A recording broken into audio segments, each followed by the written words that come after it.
operated. Hi, Matthias. How are you? Hi, very good. Nice. Hello. How are you? Very well, thank you. Pablo. Great. Can I show you something funny? Go ahead. We have a new device for this bilateral chronic subdural hematomas. Let me show you. It's very fast, very efficient. It's Very Spanish.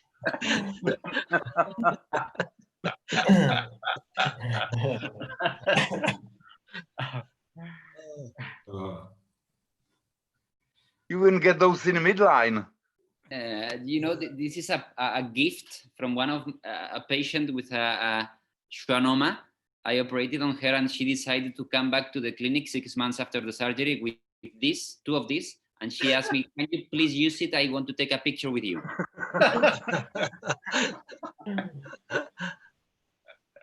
Hello, everybody. Hi, Victor. Hi, Victor. Hello, hello, everybody. Hello. Hi. Hi, Hi, how are you? Hi, Imad. Hi, Atul. How are you? Very good, very good. Victor, everything okay? Hello, Atul. Hello. Very nice over here. Thank Yes. you. Thank Atul, you. I was talking about you. Yes. And you can understand what you have communicated with me. And I told him Atul was a great asset for us. He gave a zest and flavor for the moderation, no doubt, with his expertise. But Thank he you, destroyed our strengths with the time management. Yes, yes, yes. Hello, Atul. Hello, hi.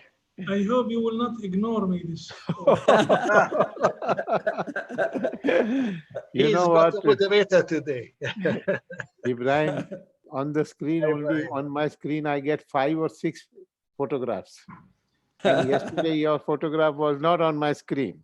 So today, I will keep it on my screen. Okay, Ibrahim?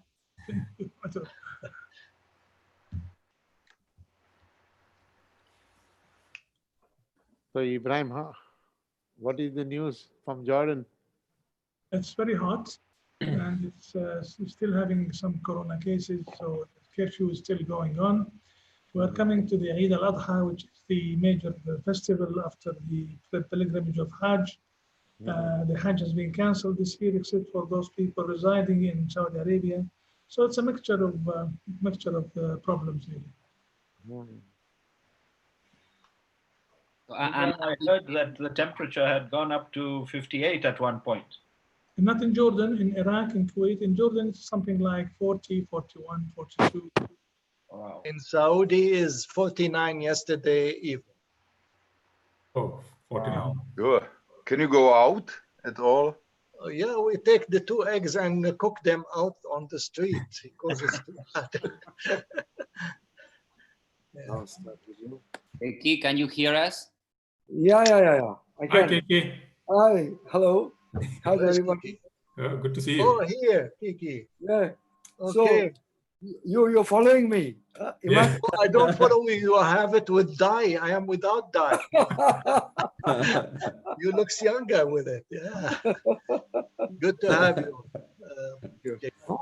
Good. Yesterday's Kiki, as long as you are with us on the webinar, we'd like to discuss with you for the next webinar. We are planning one day dedicated spine. We promised Salman to join venture with their committee. But the other day, we are going to dedicate it for complication in correlation to neuroanatomy. Okay. How do you feel about it? Wonderful idea. So, and then we will ask you to join us on that webinar, Yes. hopefully. Yes. I am prepared to join on any of your webinars. Great. On any subject. All right, great. Thank you. Unfortunately, now people Kiki, are only you need to associating give me some with tips to complications. Imad about the goatee, how he must do. I didn't get the message. I'm saying now everybody gives me only lectures on complications, but I do other things also. Yeah. Other uncomplicated things. Hi, Thomas. Hi, everyone. Hi. Hello, everyone. Hi, Thomas. Mas Casadi. Casadi, Hi. hello, Casadi. How are you? I'm not seeing Good. him. Yeah. So we have 2 minutes to start. And as I said, we are going to be sharp with the time, 20 minutes for presentation, 5 minutes for questions. Additional questions will be answered by the speakers at the chat at the time or later on. And the moderator is privileged to give 1 or 2 questions from the faculty or from the chat. Without any offense that somebody will be interrupted. Okay.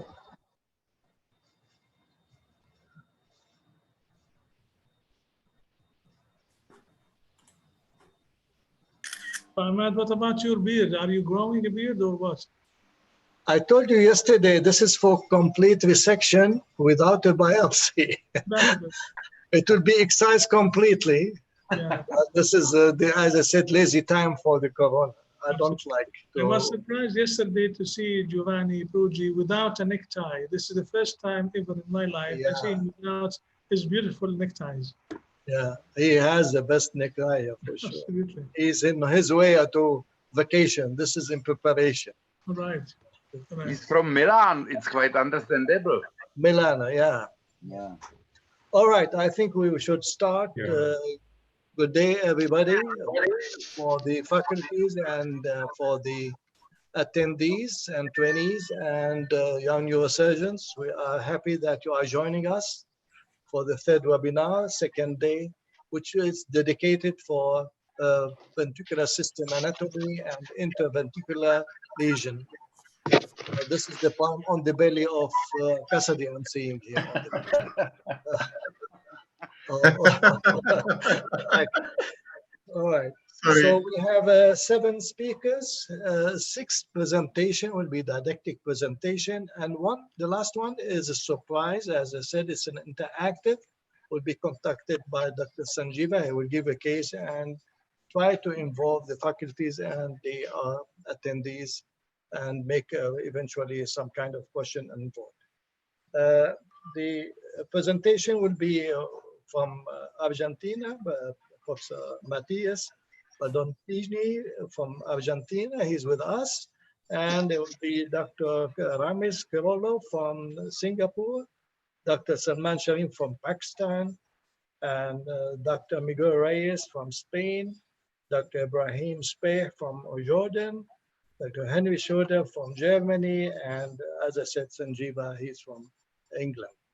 Without further ado, I'm going to moderate this one with my 2 brothers, colleague, Professor Ramesh Nair and Professor Modi Qureshi. Okay, we'll start, and I'm going to ask Dr. Matias to give his presentation, Microsurgical Anatomy of the 3rd ventricle. Are you ready, Matias? Yes. If you can, please mute your microphone, the others, only the speaker should be on, and go ahead.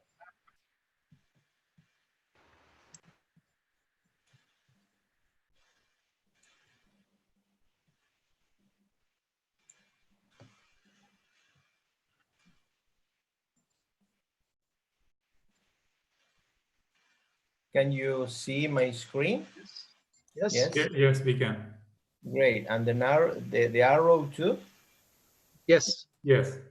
Good morning to everybody. Thanks, Ahmad, Vladimir, and all the college and panelists of this 2nd webinar of the Surgical Anatomy Committee.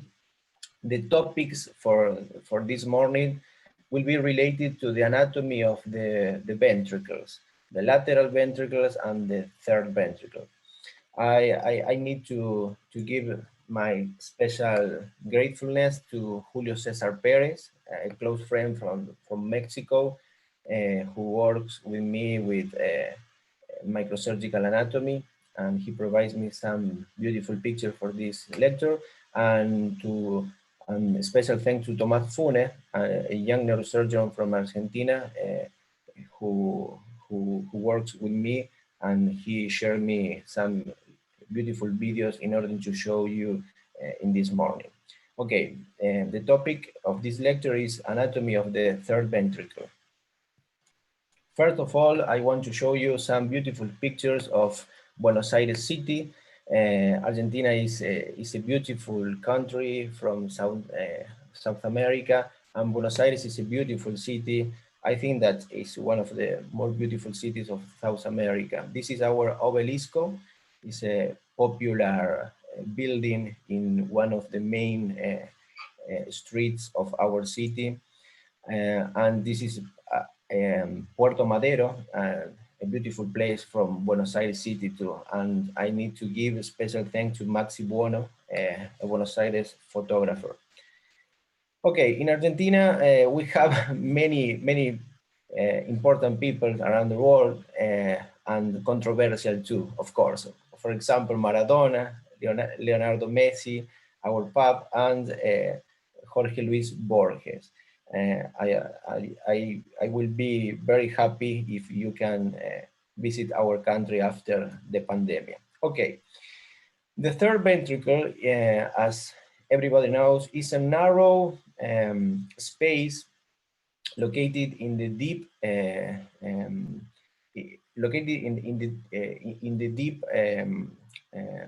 space between both hemispheres, and is located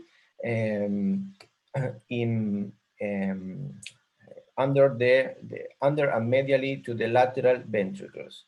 The third ventricle is surrounded by very important structures, and we can define the limits of the third ventricle because we have a lateral wall that we can see here, a lateral wall that we can see here that is limited superiorly and posteriorly by the thalamus, an inferior wall where we can find the hypothalamus, and the third ventricle is delimited by an anterior wall, an inferior wall, and posterior wall, and a superior wall that we, here in this specimen, we cannot see completely the superior wall because here we will find arterial choroidal arteries, the internal cerebral vein, and the tela choroidea that is closing the superior wall of or the roof of the third ventricle.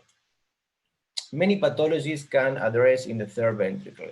The most common pathology that we need to explore the third ventricle is the not communicating hydrocephalus, but we can find some rare and complex pathology, like in this case, an AVM that is growing inside of the third ventricle, or in this case, a pinealoma that is not a pathology of the third ventricle, but may grow inside of the posterior surface of the third ventricle. And a meningioma of the third ventricle here, and the colloid cyst here. Okay, many pathologies can address in this narrow corridor, narrow space that is surrounded of cerebrospinal fluid.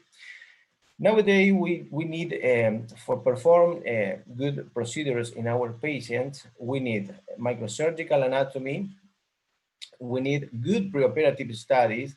I think that the young neurosurgeons have the opportunity to get beautiful preoperative images like that MRI, and we are really fortunately to be doing neurosurgery nowadays, because some years ago some studies like this one were very difficult to understand the pathology of the ventricles. And of course, microsurgical skills. The third ventricle, as I told you, is a narrow space that have the lateral walls limited superiorly and posteriorly by the medial surface of the thalamus, and an anterior-inferior wall where we can find the medial surface of the hypothalamus. And between both, we will find as small depressions that start at the level of the foramen of Monroe and ends at the level of the aqueduct of Sylvius, that the name is the hypothalamic sulcus. It's an important landmark on the lateral surface of the third ventricle. The superior limit of the posterior superior limit of the lateral wall of the third ventricle is demarcated by this small narrow, that is a fiber tract, an important fiber tract, that the name is stria medullaris thalami. Okay, that this is an important structure. And we will find a superior wall, sorry, an anterior wall, a posterior and narrow wall, a roof, and the floor limiting the third ventricle. And this is an histological preparation from our university, where we can find the structures that are limiting the third ventricle on the roof, the floor, anterior wall, and posterior wall, of course.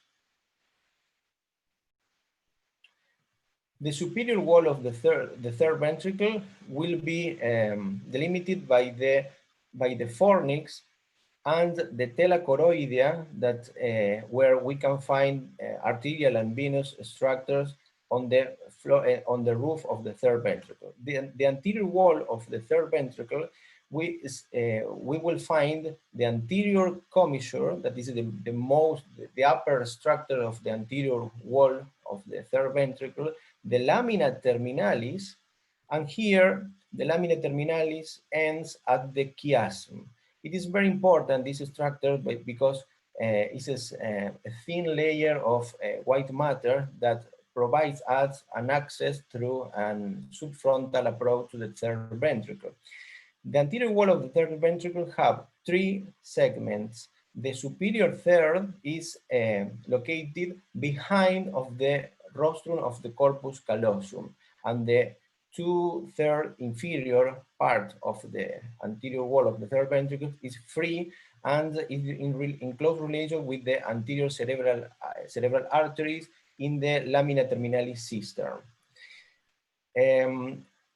Here we can find a suprachiasmatic recess, yes, and the anterior wall ends at the chiasm.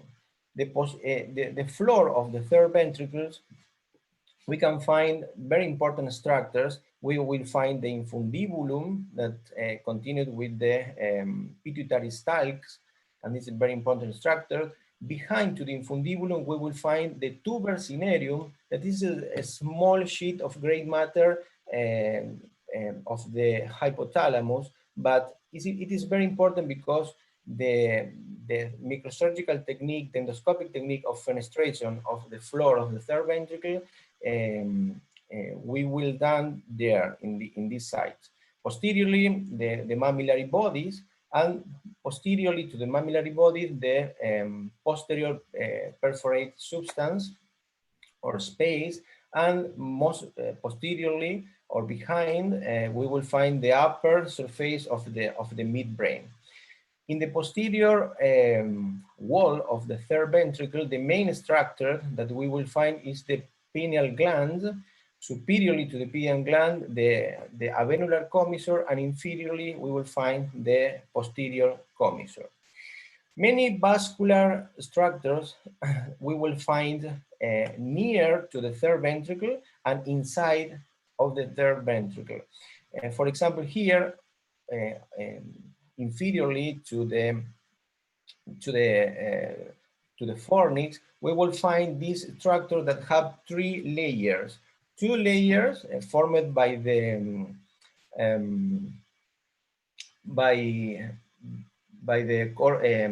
tela choroidea, and between these 2 layers we will find arterial branches of the posterior medial choroidal artery, and we will find 2 pairs of veins that the names are internal cerebral veins. It's a very important structure because drains the main venous drainage of the anterior, the frontal horn and the body of the lateral ventricles, okay? And the internal cerebral artery drains inside of the vein of Galen. Okay, As you can see, the third ventricle is in close relation with cerebrospinal fluid. The cerebrospinal fluid of the frontal horn drains to the third ventricle through the foramen of Monro. In front of the third ventricle, we will have the lamina terminalis cistern. Inferiorly to the third ventricle, we will have the chiasmatic cistern, the interpeduncular cistern. Posteriorly, we will have the quadrigeminal cistern. It is very important because this structure, this narrow space of the third ventricle is surrounded with cerebrospinal fluid. The access to the third ventricle could be in many routes. Through an anterior callosal approach, anterior transcortical approach, subfrontal translamina terminalis, transphenoidal, posterior transcallosal, posterior transcortical, suboccipital, transtentorial, infratentorial, supracerebral.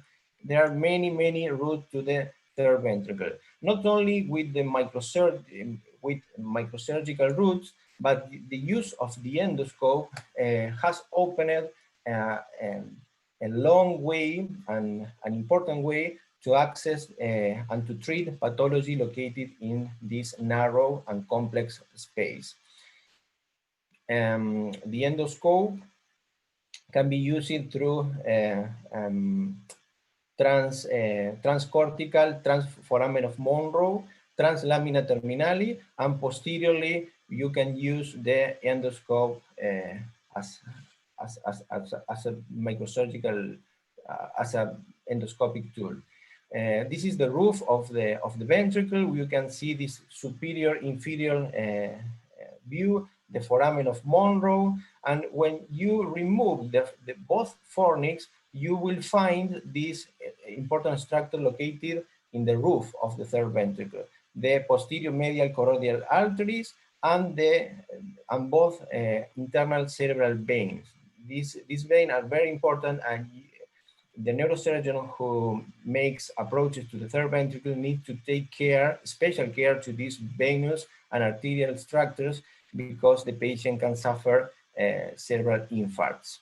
Here, the superior view of the floor of the ventricle, we can see here the impression of the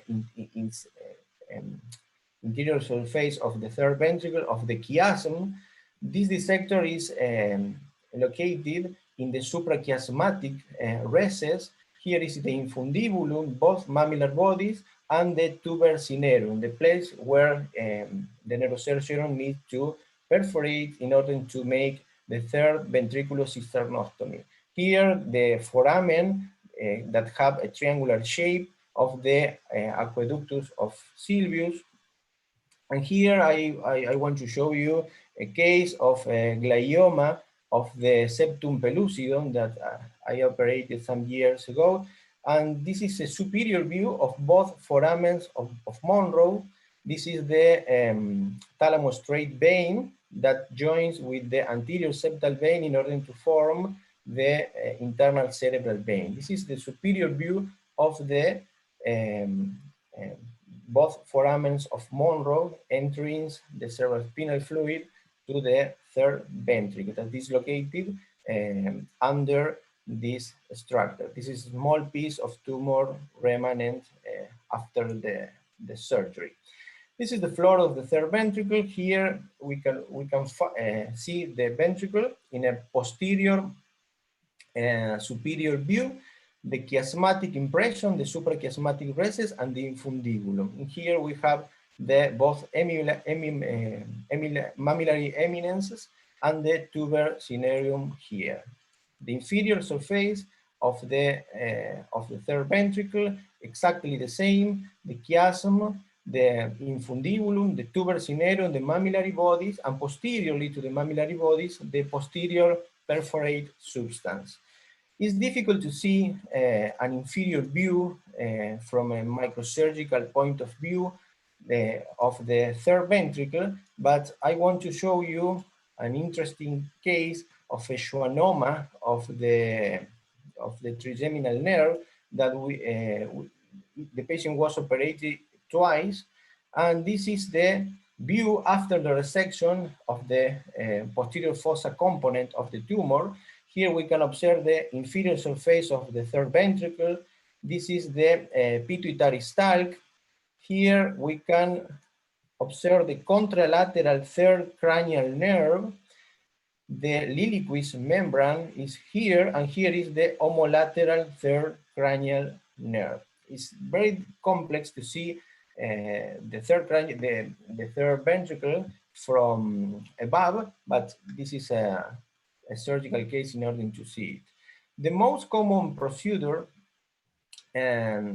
from an endoscopically point of view is the fenestration of the floor of the third ventricle in patients with hydrocephalus, non-communicating hydrocephalus, sorry.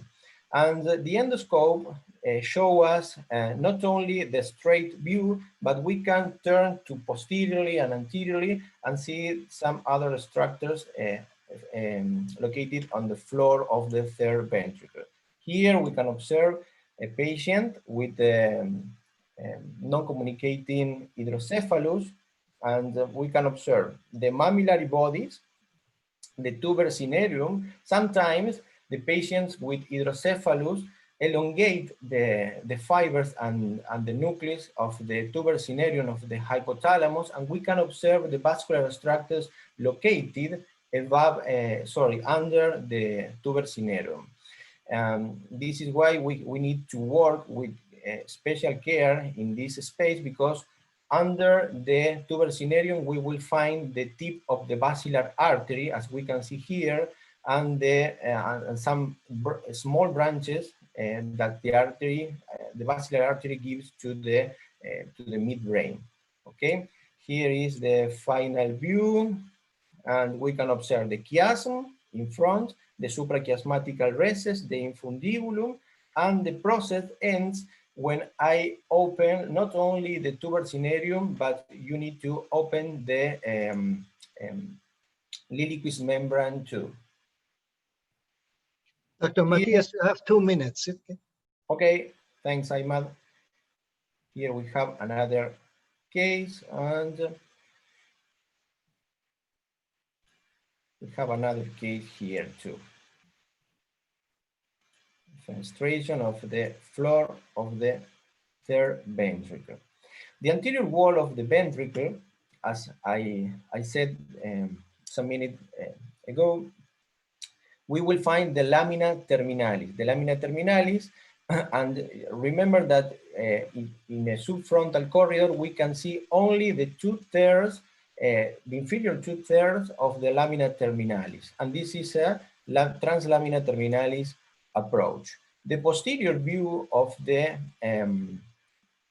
wall of the third ventricle can be reached through a supracerebellar infratentorial approach, for example, and we can observe the pineal gland, the pineal gland, and here we can observe a little segment of the colloid plexus that emerge from the roof of the third ventricle to the quadrigeminal cistern. And finally, some work. Why anatomy? Because sometimes the anatomy can show us not only the anatomy. For example, in this case, we can observe a third ventricle meningioma located in the third ventricle and pushing in a front, through the front, the foramen of Monro. And here we can observe a real case of third ventricle meningioma. The first step is to fenestrate the septum pellucidum in order to communicate both lateral ventricles. And we can observe here the anterior septal vein, the colloid plexus entering from the frontal horn to the third ventricle, the thalamus striate vein here, and the meningioma located at the level of the foramen of Monro in this slide. The communication between both lateral ventricle is an important maneuver in order to relax the ventricle. Here we can observe the meningioma. It's a small meningioma, but it's very important to coagulate the surface in order to reduce the shape of the meningioma and remove it from this enlarged foramen of Monro through the endoscopical canal of our endoscopic channel. The final view showing the meningioma at the level of the burr hole for our surgery.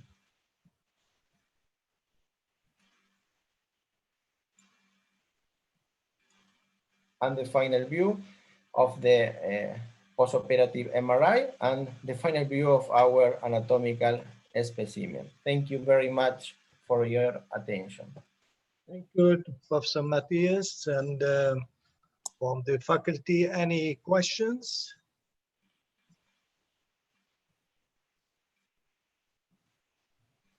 Any comment? I think Dr. Ibrahim Bey has got a comment or something. Hello? Yes, go ahead, Ibrahim. Unmute Dr. Ibrahim, please. Can you hear me? Yes. Yes. Thank you, Matthias, for this lovely presentation. I just want to add that one should also mention the floor of the third ventricle with the so many hypothalamic nuclei that are very important, especially if one comes to the surgery of craniopharyngiomas and so on, and how they are arranged in terms of pairs from anterior to posterior and from medial to lateral, paraventricular and then lateral, anterior, middle, and posterior nuclei.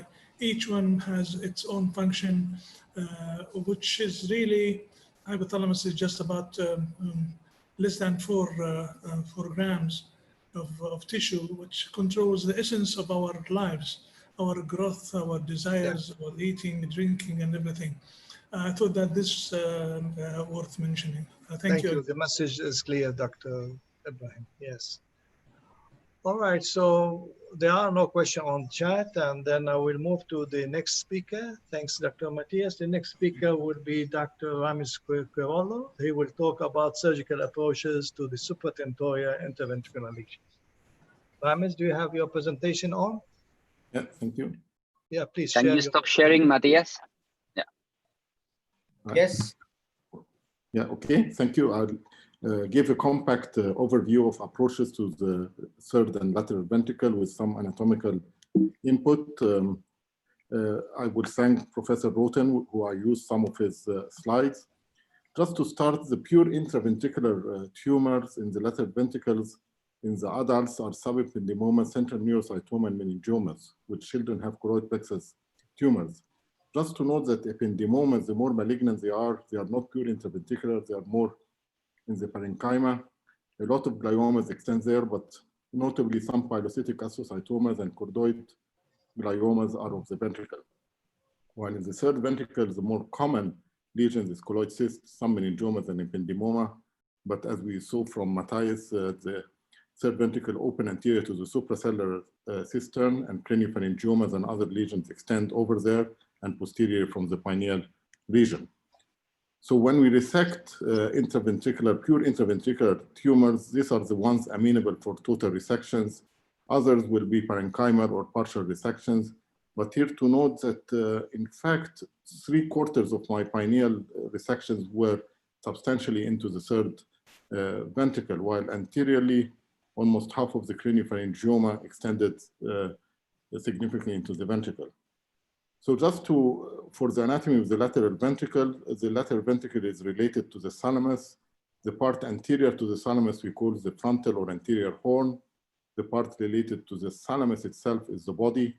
And posterior to the thalamus, you have the atrium, which tapers in the occipital and temporal horn.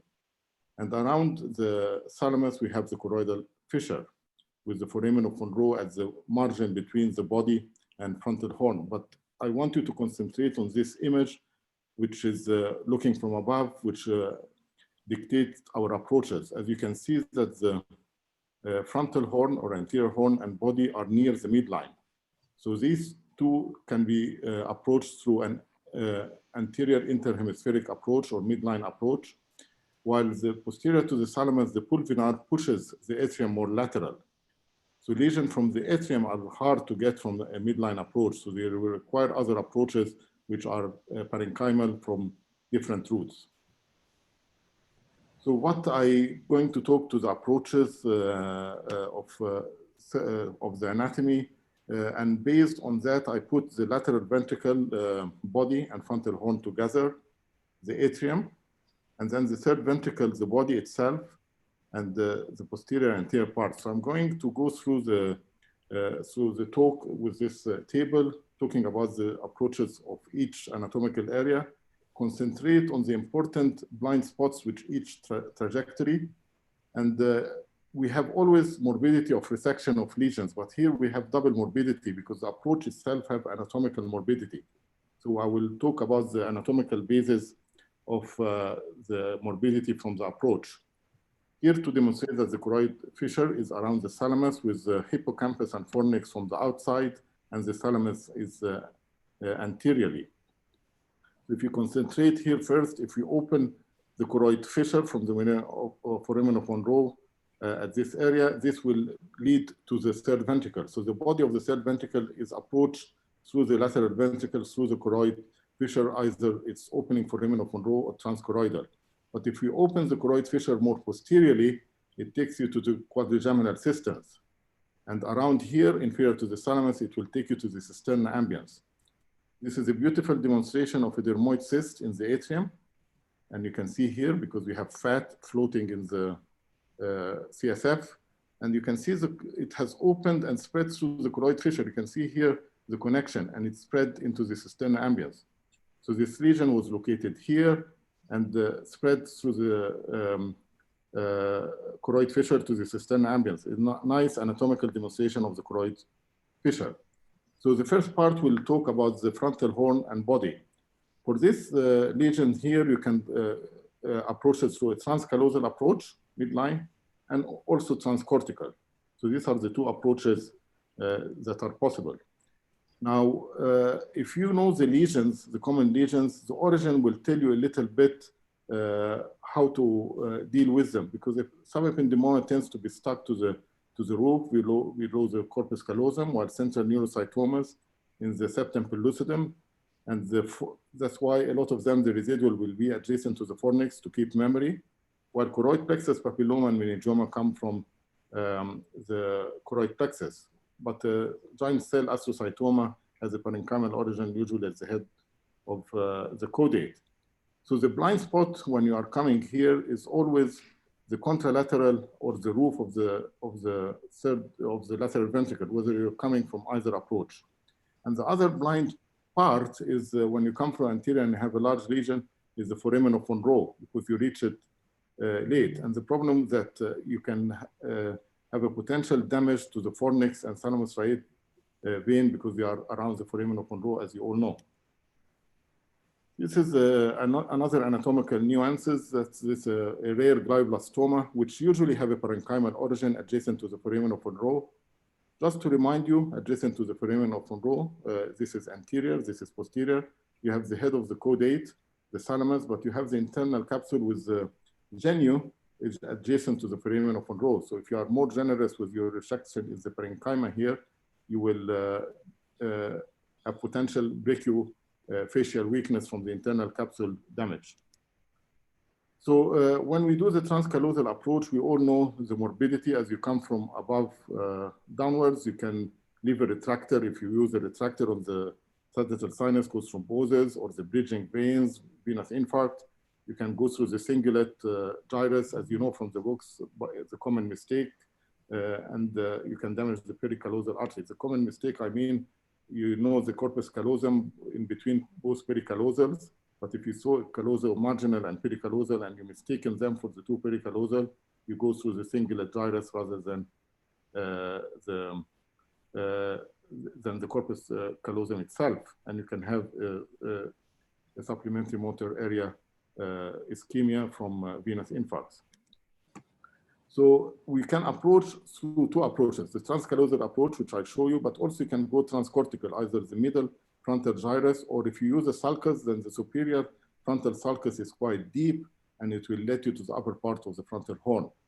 So both are okay, but they have the same limitations, because they cannot go and deliver a laterally placed lesion unless you can deliver it into the midline. They have difficulty because the blind spot, as I said, to go is the roof of the lateral ventricle, and you have late identification of the fornices. But there is a bit of advantage of the transcallosal because it's a natural corridor, but also if you have a lesion like that, especially if it's more on one line, on one side, and you don't know where is the depth of the fornix, you can go and do septum pellucidotomy, go from the other side that is empty and estimate the depth. So you can work safely until you have just a little bit of reference how deep your fornix is.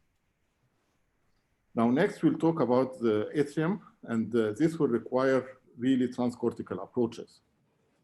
So the transcortical approaches, you have lateral approaches, and the atrium will be located below the parietal and temporal operculum. So it will be located around here. You can have a parietal approach or a temporal approach.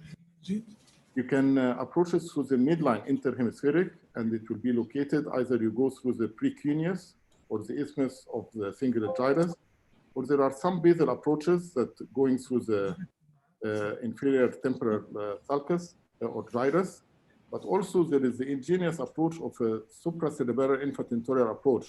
So the fusiform gyrus is at the floor anteriorly of the temporal horn and more posteriorly with the atrium. So if you divide the tentorium, as we saw from a beautiful talk yesterday, through a supracerebellar approach, goes through the deep collateral sulcus, about 10 millimeters above is the atrium. However, these two approaches are suitable for small lesions because here you cannot retract an interhemispheric approach with a large mass inside, and similarly, this will have some limitations. So the most commonly used are transcortical approaches, and if you want to use a sulcus, then you can use the posterior part of the superior temporal sulcus or the intraparietal sulcus. One will let you to the atrium from below, one to above, but it will approach the atrium. And when we do that, we have to be careful because there is a morbidity apart from the cortex of the white matter tracts. So the basis of the lateral transcortical approach depends that the sulci on the hemisphere point to the nearest ventricular cavity, the trajectory is. So we have three of them that is quite deep, the superior frontal sulcus I told you about, but also you have the superior temporal sulcus. It's quite deep, especially the posterior part. If you open it, it will take you to the atrium. The other one is the intraparietal sulcus, especially near its intersection with the post-central sulcus. Again, it will take you to the atrium. So here you can see the atrium opened. So this is, you can imagine, this is the superior temporal sulcus will take you to the atrium from this side, and similarly the intraparietal sulcus from above. So this is the basis that you use a transsulcal approach. But you have to have some anatomical consideration. You don't, especially in the dominant hemisphere, you don't want to damage the inferior parietal lobule or the superior temporal sulcus because it's to do with language, as you all know. But even if there is some damage, there is plasticity. But what is not forgiving is the white matter tracts, and they cause permanent deficit. The problem with large lesions, they enlarge the ventricle, and you may have a very thin mantle, and you may think you will use the shortest route and go through it into the ventricle, but avoid that because all your white matter tracts will be present. So the shortest route may not be the safe route for transcortical approaches to the atrium. These are all the white matter tracts that are related in the sagittal stratum. Of course, you can avoid the coronary radiata and internal capsule, but there is a lot of them. Now, with some imagination and anatomical trajectory, you can avoid the superior longitudinal fasciculus and the separate arcuate fasciculus to do with language. You may likely avoid major damage to the IFOF, but these two you will not avoid going through them. So this is the superior longitudinal fasciculus, the vertical part, the horizontal part, vertical part with the SLF1, 2, and 3. And you can see here the end to the inferior parietal lobule with some extension through the superior parietal lobule. So if you go through the intraparietal sulcus, you will spare the connections. Similarly, if you go below here in the inferior temporal sulcus, in the superior temporal sulcus, you will spare the area that is projecting to the superior temporal area to do with language. This is the proper dissection. This is the SLF, and as we know that the arcuate fasciculus is separate, it's the deep and inferior part of it, and to do with language and speech. So usually, with going not through the shortest route, but through the parietal and temporal lobe, you can avoid the SLF. However, the optic radiation coming from the lateral geniculate with the Meyer loop is covering the whole atrium. You can rely on preoperative DTI and so on. It will not show you, but in fact, the whole atrium, there isn't any part of the lateral atrium that is devoid of optic radiation. They are more dense inferiorly. So the tendency, most people will come from the top, but you will be deceived because you can have a big defect from the lower optic radiation that causes superior quadrantinopia with very little impact to quality of life. But a small scotoma from here in the inferior field will be noticed by the patients when they walk. So it's not only the extent of the visual field defects where in the visual field is important. So so this one, we will see how we can minimize it. The IFOF is coming through the adjacent to the inferior limiting sulcus of the insula and goes to the occipital lobe. It is in the same plane, more or less, in the sagittal stratum with the optic radiation. However, if you do insular glioma, the fibers are here more compact and you get cementic paraphasias, but luckily more posterior, they are more splayed. So if you go with your dissection in parallel to them, you will have minimal, if any, speech problems, but still it is a potential problem because it is related especially to the lower part of the atrium. Now the tapetum is the last layer, which is coming from the forceps major here. It's covering your atrium, and you will go through it. But we don't know of any callosal damage that results in a clinical syndrome. So these ones, you will go through the optic radiation, tapetum, whatever you do. So the other part that is a blind spot is your apex, because a lot of the lesions are meningiomas in the atrium, and you do not come to the vascular pedicle until late.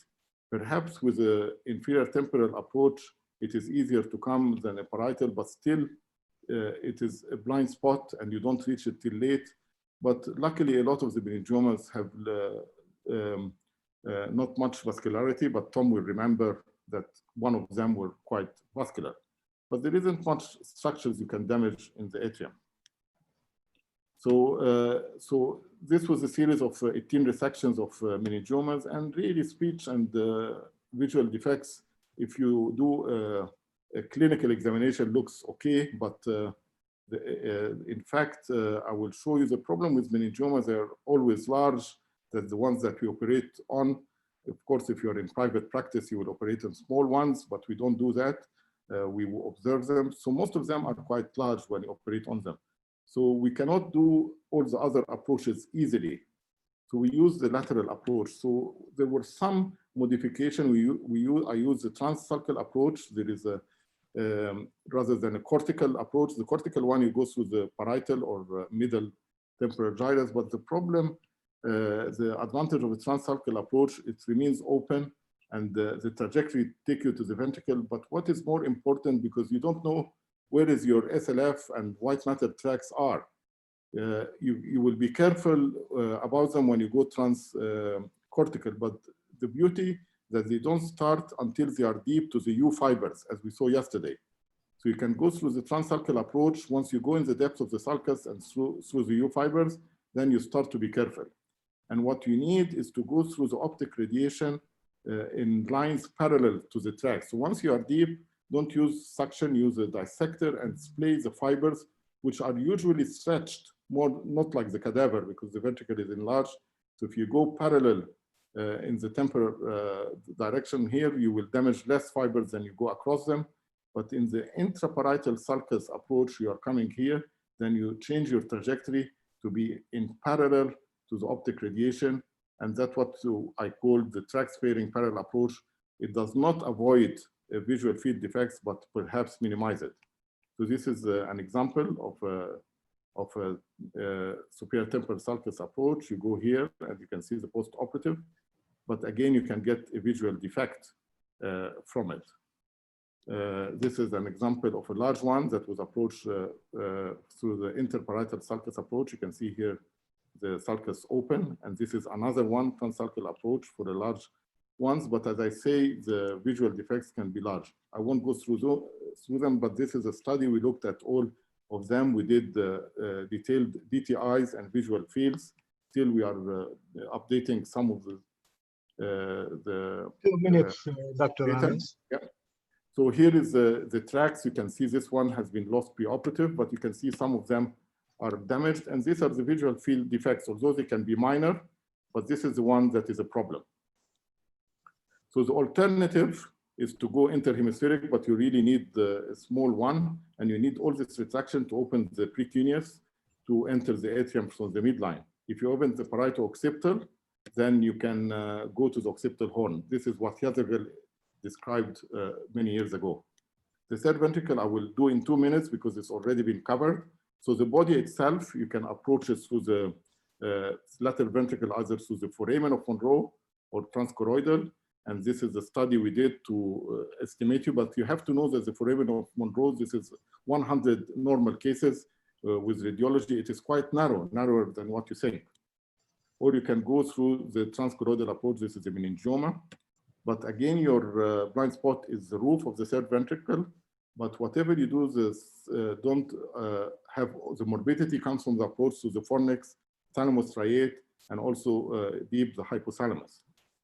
And to remind you, don't do the posterior approach as was described. An anterior callosotomy will get you to the lateral ventricle. Avoid the fornix underneath the corpus callosum. This is the transforaminal and transcolloidal already been covered. But be aware that colloid cyst arises from the roof, and sometimes they have a layer on it. So sometimes when you do endoscopic ones, they are fine, but if they have the extra layer from the telachoroidea, you can cause a lot of damage. And this is the rationale to do the incidental one, maybe transcallosal rather than endoscopic.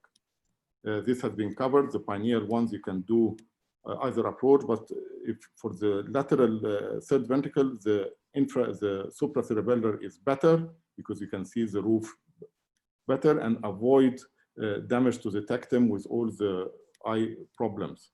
For the supracellular extension from, you have two approaches, and the endoscopic one, you follow the endonasal endoscopic one, you follow the floor as they've been described already, like this one, and you can have a good view up to the roof of the third ventricle. While if the floor is intact, as was said, you have to protect the hypothalamus. So you can go through the lamina terminalis, and this is an example of subfrontal translaminal terminalis approach. Just the point, when you mobilize your anterior communicating, mobilize it this way, don't go behind it because you have a lot of the hypothalamic perforator. So whatever you do for the craniopharyngioma, just keep the integrity of the third ventricle. If you are not very good in endoscopy, make sure that you don't damage the basilar perforators through an endoscopic way. And this is the indication for transcranial approach. So in conclusion, I went through the whole table with, as you can see, and remember that you always tailor your resection, know your blind spot, and know there is a morbidity of the approach. Thank you very much. Thank you, Dr. Rames, for this wonderful presentation. I learned a lot myself as well, I'm sure for the others. I have two questions from the attendees for the two speakers, actually. You answer one of them, the vital structure during the transcallosal approach. You mentioned about the pericallosal artery and the furnace. This is the answer. And the second question, your size for the third ventriculostomy, how big is the opening? You want to answer this one? Matthijs, or? Yes, I respond in the the third ventriculostomy, how big the size of the opening? Yes, the most important thing when you perform a third ventriculostomy is to fenestrate not only the tuber cinereum, but you need to fenestrate the 2 layers of the liqueous membrane. And it's difficult to measure the diameter of the fenestration in these deep locations. But if you see the movement of these 3 layers, the tuber cinereum and 2 layers of the liqueous membrane, you have an enough aperture of the. I think you answered it with your video because you use the balloon. It's very difficult to judge the size of it, but try to dilate it rather than to make a small opening and leave because it will close again. So the dilatation is very important whenever it's feasible. All right, I will give the moderator to Dr. Ramesh to introduce the next speakers. Yeah, thanks, Imad. Thanks very much. And thanks the previous speakers, Matthias and Ramesh. Thanks, it's a well done job. We have most talks coming up. I'm sure at the end of this WFNS seminar, all of you will be well versed in the interventricular anatomy because the next topic is also pretty much a similar theme, Salman. Salman is a very close friend and very great honor and pleasure to introduce Salman here. He's a professor and chair at the Liaquat National Hospital in Karachi. And it's a beautiful place and we were all hoping to visit him after this pandemic. Salman, all over to you now. Thank you, Ramesh. Can you hear me? Yes. Okay, great. And can you see the slides? Yes. Okay. So fortunately or unfortunately, it's going to be all revision because whatever I was going to be talking about, my two dear friends have already covered majority of it. This was actually presented in one of the Neuroanatomy Roton webinars that we conducted. So just going to follow up and it will be a good revision for all of us. So this is going to be anatomy and approaches of the lateral ventricle. Majority of that has already been covered, but it's going to be good fun going through this. And basically, I'm going to be talking more about anatomy. Anyway, so Pakistan, there's K2 is the second tallest peak in the world and some of the most beautiful plains. So just like that, our brain is most beautiful and it's got a lot of valleys and mountains, and in the middle there's a lot of reservoirs, the water in there, the ocean is there, and we can see all that. So this is basically a inset of the ventricle into the brain itself for us to know how, where we can go. As my dear friend Ramesh was talking about this, then the approach to atrium, if you take the temporal horn, you can be right in there. I'm not going to be talking about the third ventricle. I'll be covering the lateral ventricle. So thalamus is a major structure there, and it's located in the center of the lateral ventricle. It is around the superior, inferior, and posterior parts. It's surrounded by the lateral ventricle. The body is located above, hence, so we are talking about the thalamus. So itself, the body is located above, and the superior part forms the floor of the body. The atrium and the occipital horn are superior to it, and we can see that. And hence, posterior surface of the pulmonar forms the anterior wall of the atrium. The temporal horn is inferolateral, hence forms the medial edge of the temporal horn itself. If you look at this beautiful 3D again from Roton, you look at the caudate nucleus itself, and it basically wraps around the thalamus, has a head, body, and tail. Head bulges into the lateral wall of the frontal horn and body of the lateral ventricle, and the body forms part of the lateral wall of the atrium. The tail extends from atrium into the roof of the temporal horn, and it continues with the amygdala nucleus near the anterior tip of the temporal horn. So it's important to know that these are three structures which are on top of each other. And then comes the fornix. So fornix is C-shaped, and as you can see, it wraps around the thalamus itself, just like the caudate nucleus, and it consists mainly of hippocampal-mammillary fiber tracts, which originate actually from the hippocampus itself, and then go on and also from the dentate gyrus of the temporal lobe and goes round. So majority of the fibers are coming from there. Then it's important to know that, as it was just discussed, that there are some areas where you do not have any of the choroid plexus. And those areas are obviously the anterior horn, and the occipital horn. They don't have any choroid plexus, and that's why many people think about putting in their shunts in that area.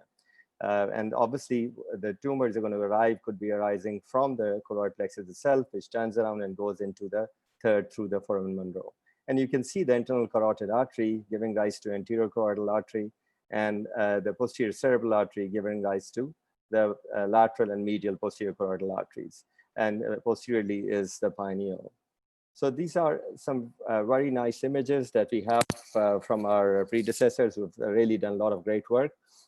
So just a revision: corpus callosum and lateral ventricle. So we have a rostrum, which forms the floor of the frontal horns. Genu that comes around, turns around, forceps minor is in front, forms the anterior wall of the frontal horn as it sweeps obliquely forward, and then lateral to connect with the frontal lobes. And then genu and the body forms the roof of both the frontal horn and the body of the lateral ventricle.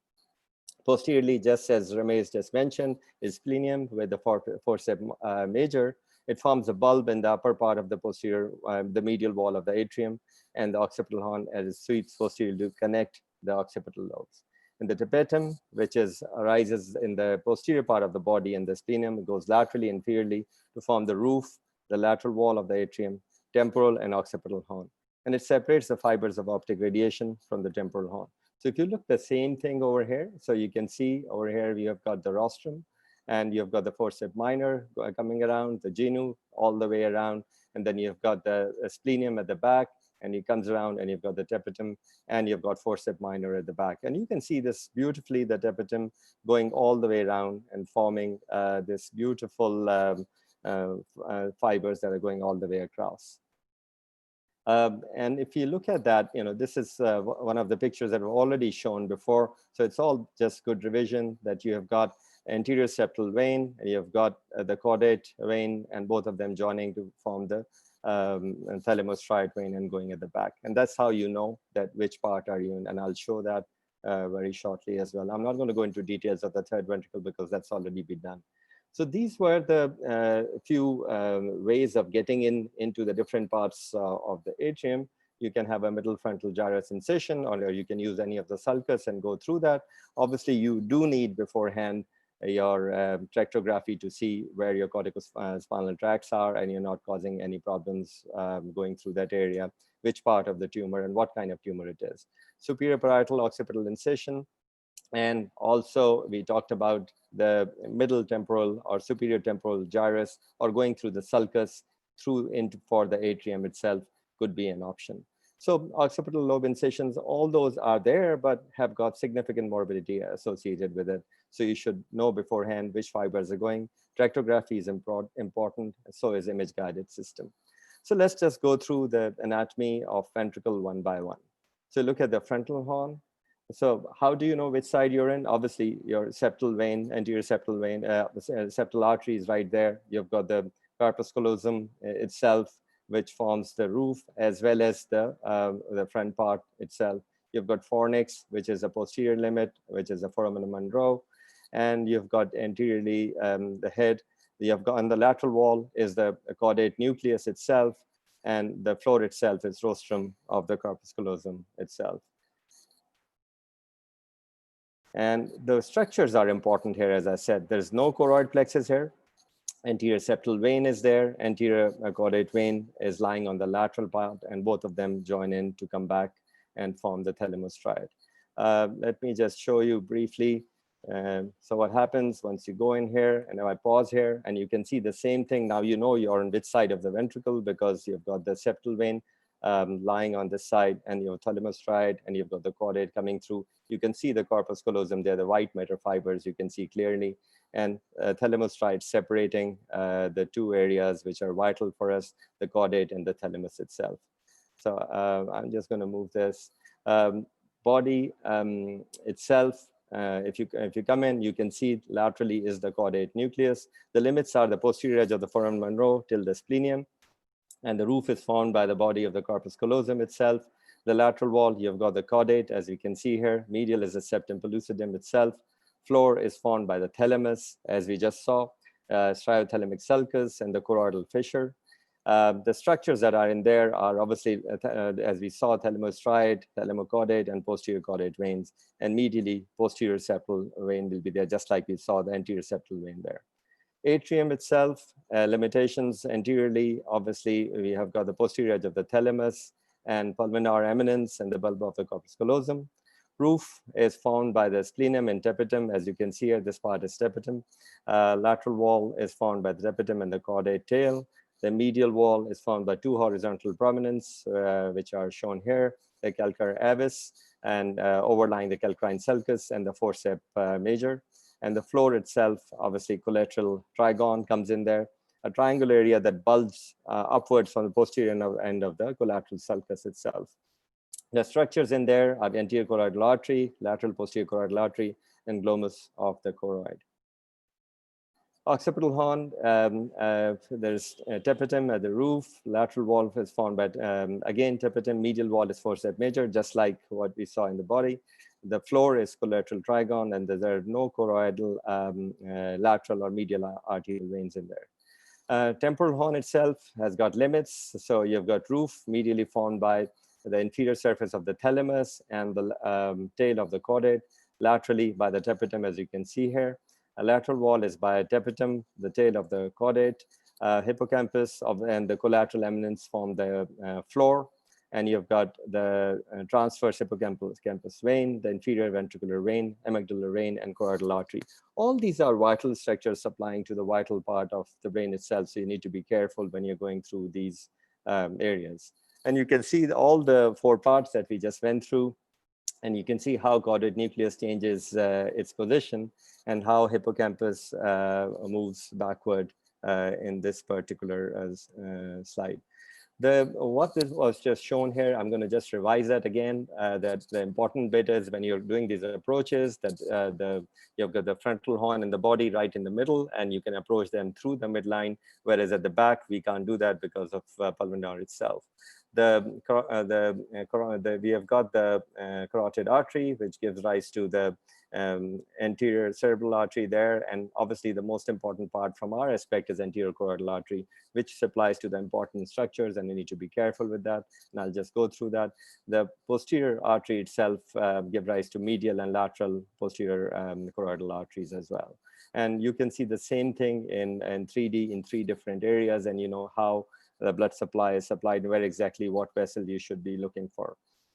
So anterior choroidal artery, the important bit is it sends branches to adjacent nerve structures, and those are optic tract, cerebral peduncle, globus, and origin of optic radiation. And it's very important that you do not damage this in any kind of surgery, including vascular surgery. Posterior choroidal artery, is the medial posterior choroidal artery, gives a few feeding vessels to the choroidal plexus. It arises from the posterior cerebral artery itself, and anastomosis is found in the posterior choroidal artery and lateral posterior choroidal artery in the interventricular foramen. Then we come to the lateral posterior choroidal artery, and these could range from 1 to 9, an average of 4. They arise from P2 and P3 segment of PCA. It runs laterally and enters the choroidal fissure.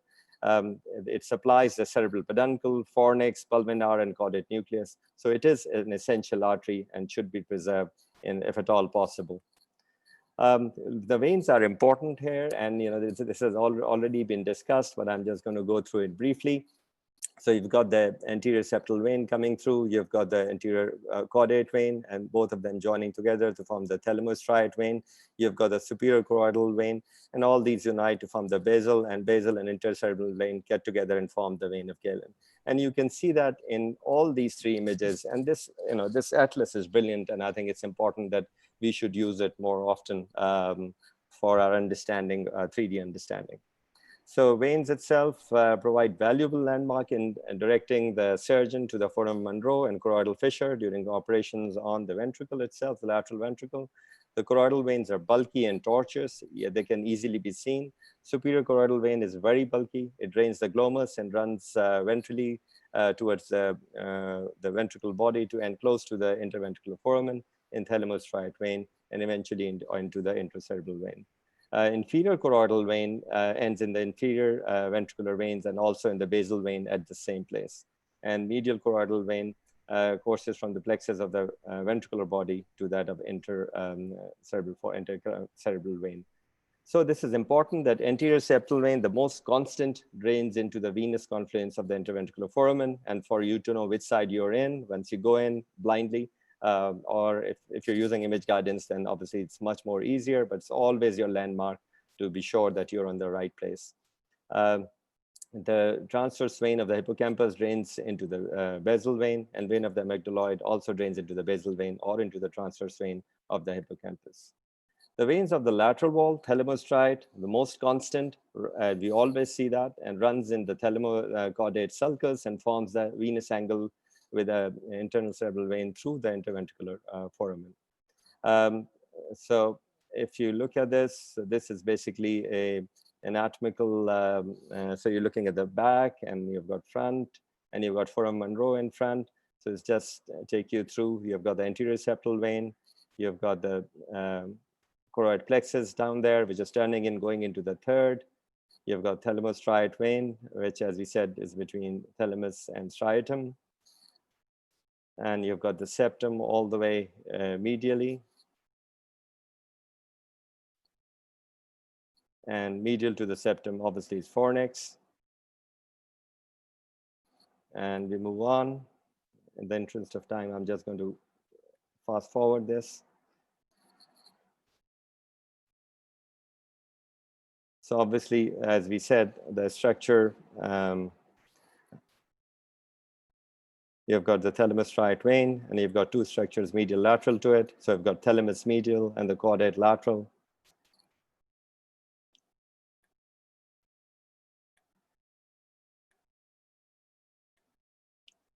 And the caudate vein lying laterally. And if you come in front, you can see the white metafibers of corpus callosum starting there, the fornix itself turning around.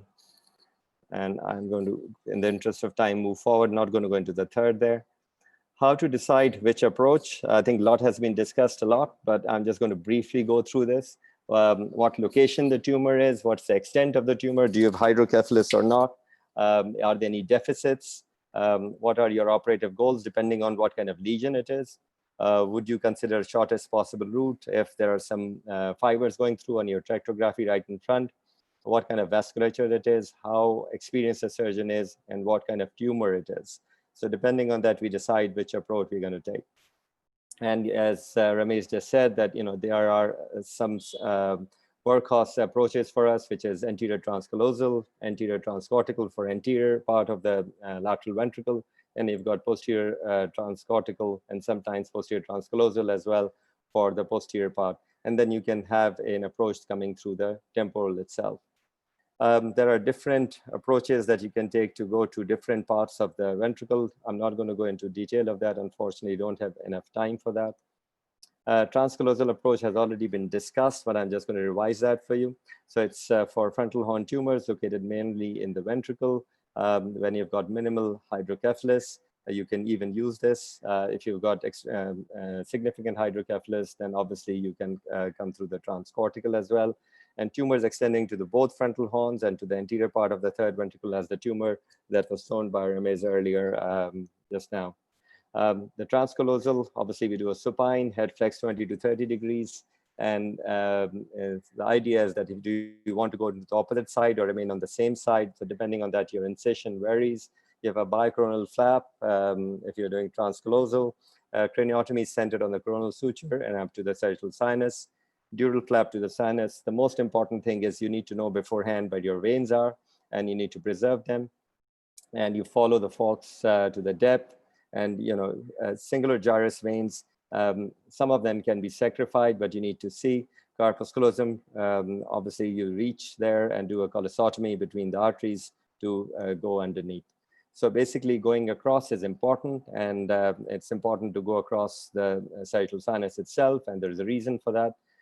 Because then you can see the sinus itself and you can retract on one side and making sure you have enough space so that you're not retracting the brain itself. So you dissect all the way down. And this is a picture that was shown earlier as well. And what you could do is if you've got the patient tilted, you can go all the way across. You can see the corpus callosum. And once you go through the corpus callosum, you're right through into the lateral ventricle. And this is the idea that if your sinus remains there, then you won't be able to go in without causing problems. So if you go across onto the opposite side, your skull edge is slightly more, then you can come at an angle which is much straighter than coming at a big angle and causing problems for yourself. So corpus callosum above the foramen Monroe is split in the midline, an incision about 2 centimeters.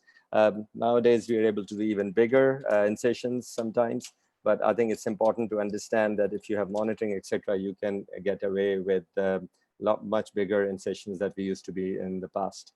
You'll enter one of the ventricles.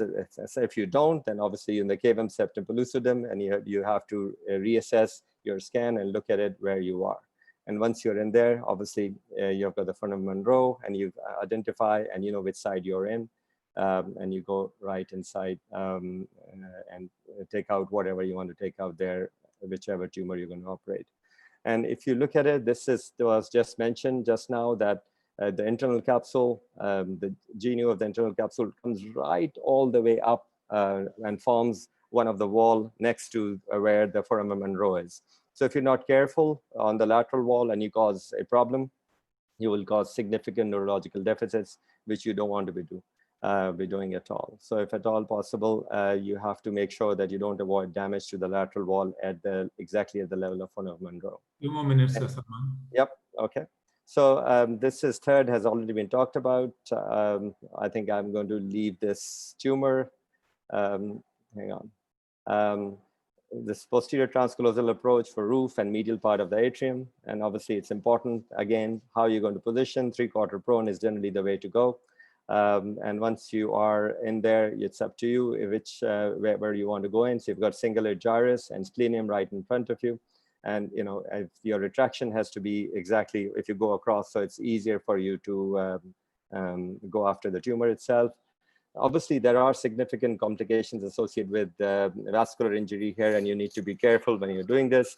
Arachnoid granulations, the bridging veins, all this is important. The corpus callosal syndrome has been shown, and it is a reduced spontaneity of the speech to frank mutism. So it could be in any extreme, and you need to be careful. And I've seen serious problems, you know, ages and ages ago, and really you have to be very careful when you're doing this kind of surgery.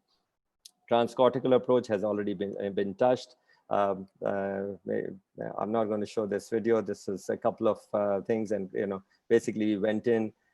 This particular tumor had a grade 3 astrocytoma, which was taken out, and just because the corticospinal tracts were going right next to it, so we came in from the midline. And here again, the same tactics that you want to be giving brain laxity to go down, unless you're doing endoscopic. So transcallosal approach can take you all the way down, and you need to be careful with the vasculature. And I'm not going to go into details about posterior cortical approach. Obviously, the important bit is memory loss, retraction of the caudate nucleus itself, hemiplegia, and centralis semi-ovalis could be retracted too much, and you can cause serious problems to it. Just going to wrap up here. Thank you, Ramesh, and thank you everybody for giving me time. Thank you, Salman. It's been a great talk, and there's a exhaustive covering of all the ventricular anatomy. In terms of discussion, I just wanted to ask, start off the discussion by asking, you know, the intraventricular surgery is slightly different to our routine operations like skull-based operations or vascular operations. Do you have any sort of tips or anything, any peculiarities about intraventricular surgery for the juniors, which you would want to highlight? I think, you know, there are 3 or 4 things that Ramesh talked about earlier, and exactly the same thing. You need to know where exactly the lesion is and what is your aim of removing that lesion. If you're are you going to just do biopsy? For example, there's hydrocephalus akin to a blockage, and you think it's something like germinoma, then obviously all you need to do is take a biopsy and find out what it is and take it from there. So if things that you can be treated, where that germin means, you could. On the other hand, you've got tumors that need to come out. And for them, for example, you've got progressively increasing SIGA, tuberous sclerosis, as sometimes also some ependymomas, and you know, it all depends what you deal with. So you need to be wary about what complications you can get. Anteriorly, there are different complications. Posteriorly, that are different. So there are complications of approaches. So you need to write that down and say, okay, I have got this tumor that needs taking out. if I came from here, this is the risk of doing X, Y, Z. And then you've got your tractography to see exactly where those tracks are coming through. And then image guidance. You don't want to be getting lost. If you're doing this endoscopically, perfect, but at the same time, without image guidance and without tractography, these are not the surgeries that should be done. I think you've got something like colloid cyst, something sitting right on top of the foramen Monroe. If you're good at it, then it becomes really, really easy if you've done many of these. On the other hand, if you're not and you don't have a plan beforehand with image guidance or tractography, you can cause significant damage to the patients, which we have seen. Yeah, thank you. I think that's I'll come to you, Mark, just 1 second. I'll come to you. I'm glad you talked about the colloid cyst and the caution you have to take. Both you and Ramesh mentioned that about that proximity of the genu towards your ventricular surface. And if one is not careful, easily damage the ependyma, thereby damaging the genu of the ventricle. So given that colloid cysts are very common things as you start your career, and it's so important to learn the anatomy as well. And we'll talk about which one prefers, whether transcortical or endoscopic or... Rami, sorry to interrupt you, but we have 2 talks on colloid cyst, and the 2 speakers, I'm sure they are going to expedite on the subject. Sure. Yeah, okay. Anything else? There was one question by one of the attendees, Muhammad, asked, I think for all speaker, but perhaps Salman, he was the last on the lateral ventricle, a big lesion in the anterior part of the lateral ventricle, and you don't see the anatomy. What is your tricks to manage this case? I think if you cannot ascertain what kind of anatomy it is, I think it's a very difficult. There are no tricks with it. You need to know your anatomy. I think if it's a large lesion, obviously you need to think about, can I get it out via minimally invasive? And that probably the answer is going to be no, generally speaking. And if that is the case, if you want to get all of it out, yes, I think you need to have a plan, as I said.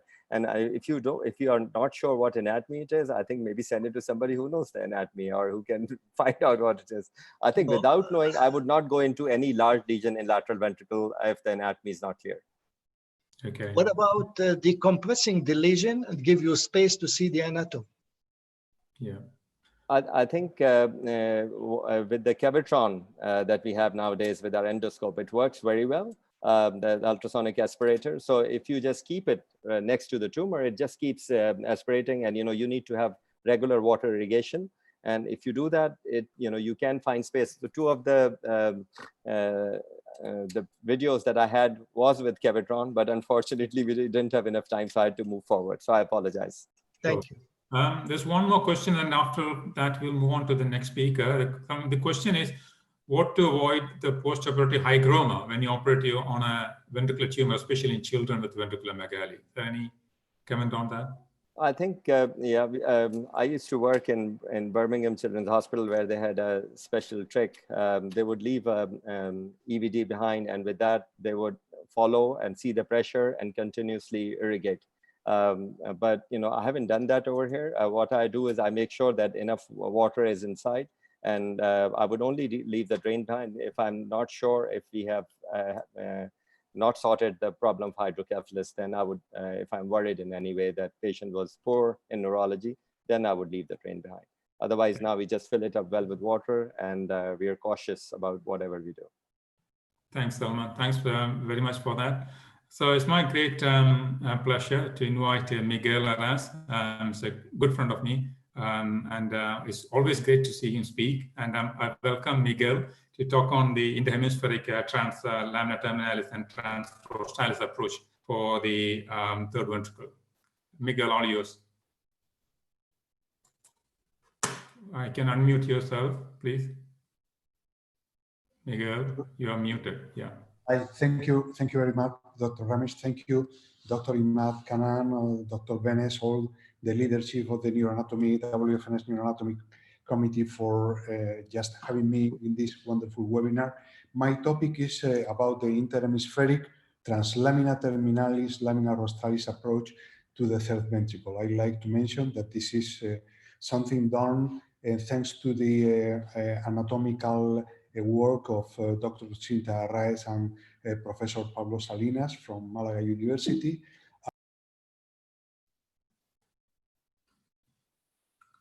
Miguel, you muted now. Can you unmute? Miguel, you're muted. Okay, sorry. It's okay? Can you hear me? Yeah. Thank you. So, well, I think that the lectures before made a great introduction about the anatomy of the third ventricle and also about the possibilities for resection. And basically, the interhemispheric translaminar terminalis rostralis approach is a bifrontal and subfrontal craniotomy plus interhemispheric approach. And I think we have to mention this paper published in 1996, bifrontal basal interhemispheric approach to craniopharyngioma resection with or without division of the anterior communicating artery by Dr. Shibuya and collaborator.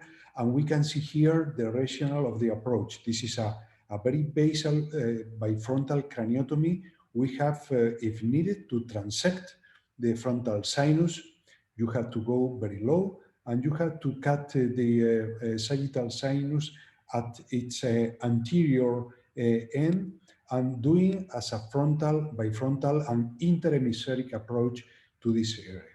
I think this is the paper that should be mentioned as an introduction for this approach.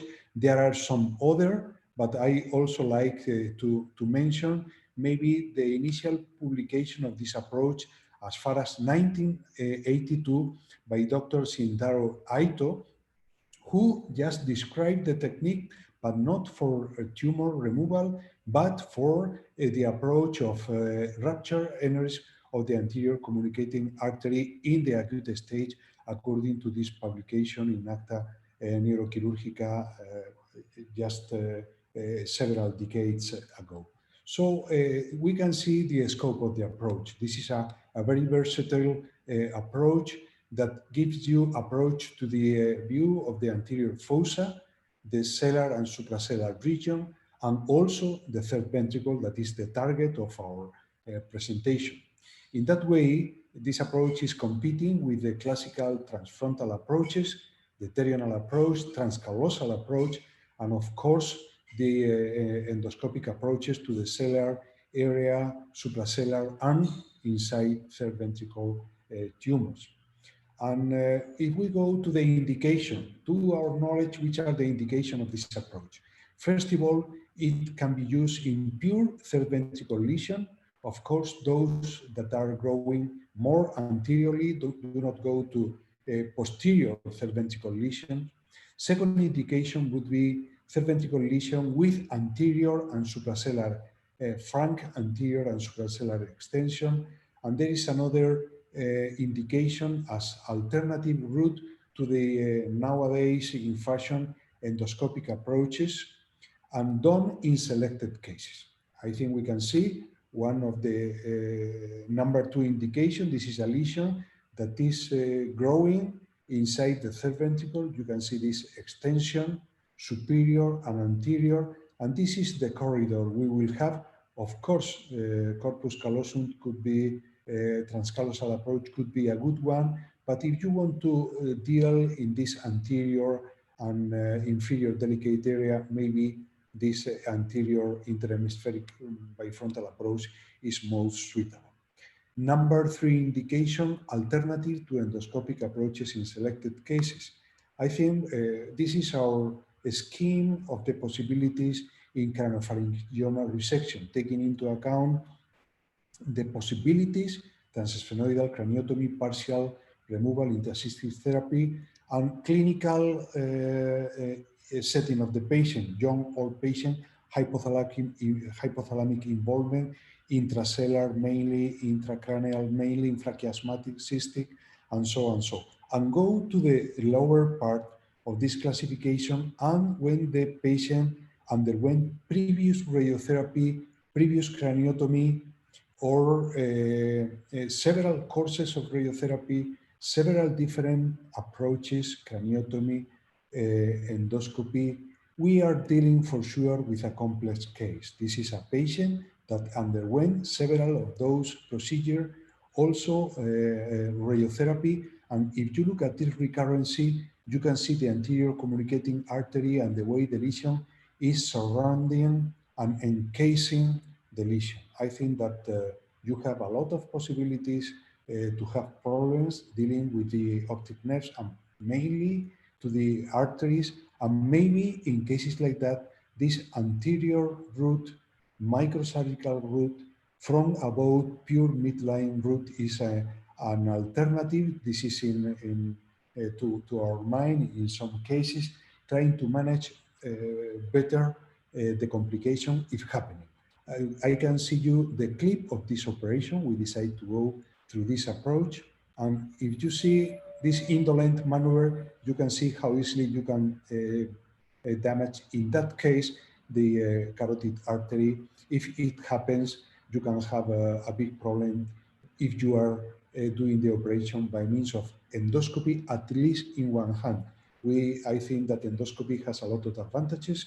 Microsurgical approaches too, one of them, the possibility to more delicately manage the tissues and solve the complication. This is another good example, pituitary adenoma, patient almost blind after transsphenoidal and craniotomy in 7 times radiotherapy, 3 courses, and look at this image involving not only the suprasellar area, but also the anterior third ventricle. For us, this is a good indication for a microsurgical interhemispheric bifrontal approach. So going to the microsurgical technique, I think we have, first of all, to deal with the bifrontal interhemispheric dissection. And the anatomical study done by Dr. Cinta Arraiz and Dr. Pablo Salinas shown that they are dealing with this approach. There are different situations. A area is meaning the subdural interhemispheric dissection. You can see here that the initial stage is very easy as you are going extra arachnoidally in between both frontal lobes, superior view, anterior view.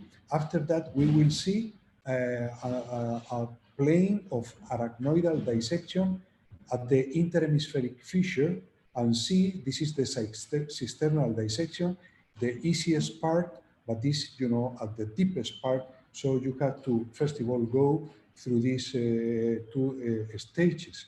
And moving to the next slide, you see how you can start facing. This is front view. You face the anterior interhemispheric arachnoidal membrane. You can see the lower aspect, and this is the surface of that arachnoid that is shared by both frontal lobes. Interhemispheric fissure, unlike Sylvian fissure, doesn't have CSF. So the arachnoid plane is shared by both surfaces, and this is a tough part of the operation. So in this drawing, you can see the subdural part that is very easy, and this interhemispheric dissection that is not easy, is bleeding and a little troublesome. Before just going to the cisternal dissection and exposure, you can open the cisternal, the cistern of the callosal body, and you can also going subfrontally. And after that, you can have these 2 planes helping you to do the interhemispheric dissection to reach this area. And basically, the area that is about to discover lamina terminalis, you can see lamina terminalis just going up to the anterior commissura, and this is lamina rostralis that is going to join the rostrum of callosal body. In normal condition, to get the third ventricle, you only open lamina terminalis when the lesion is having some sort of mass effect.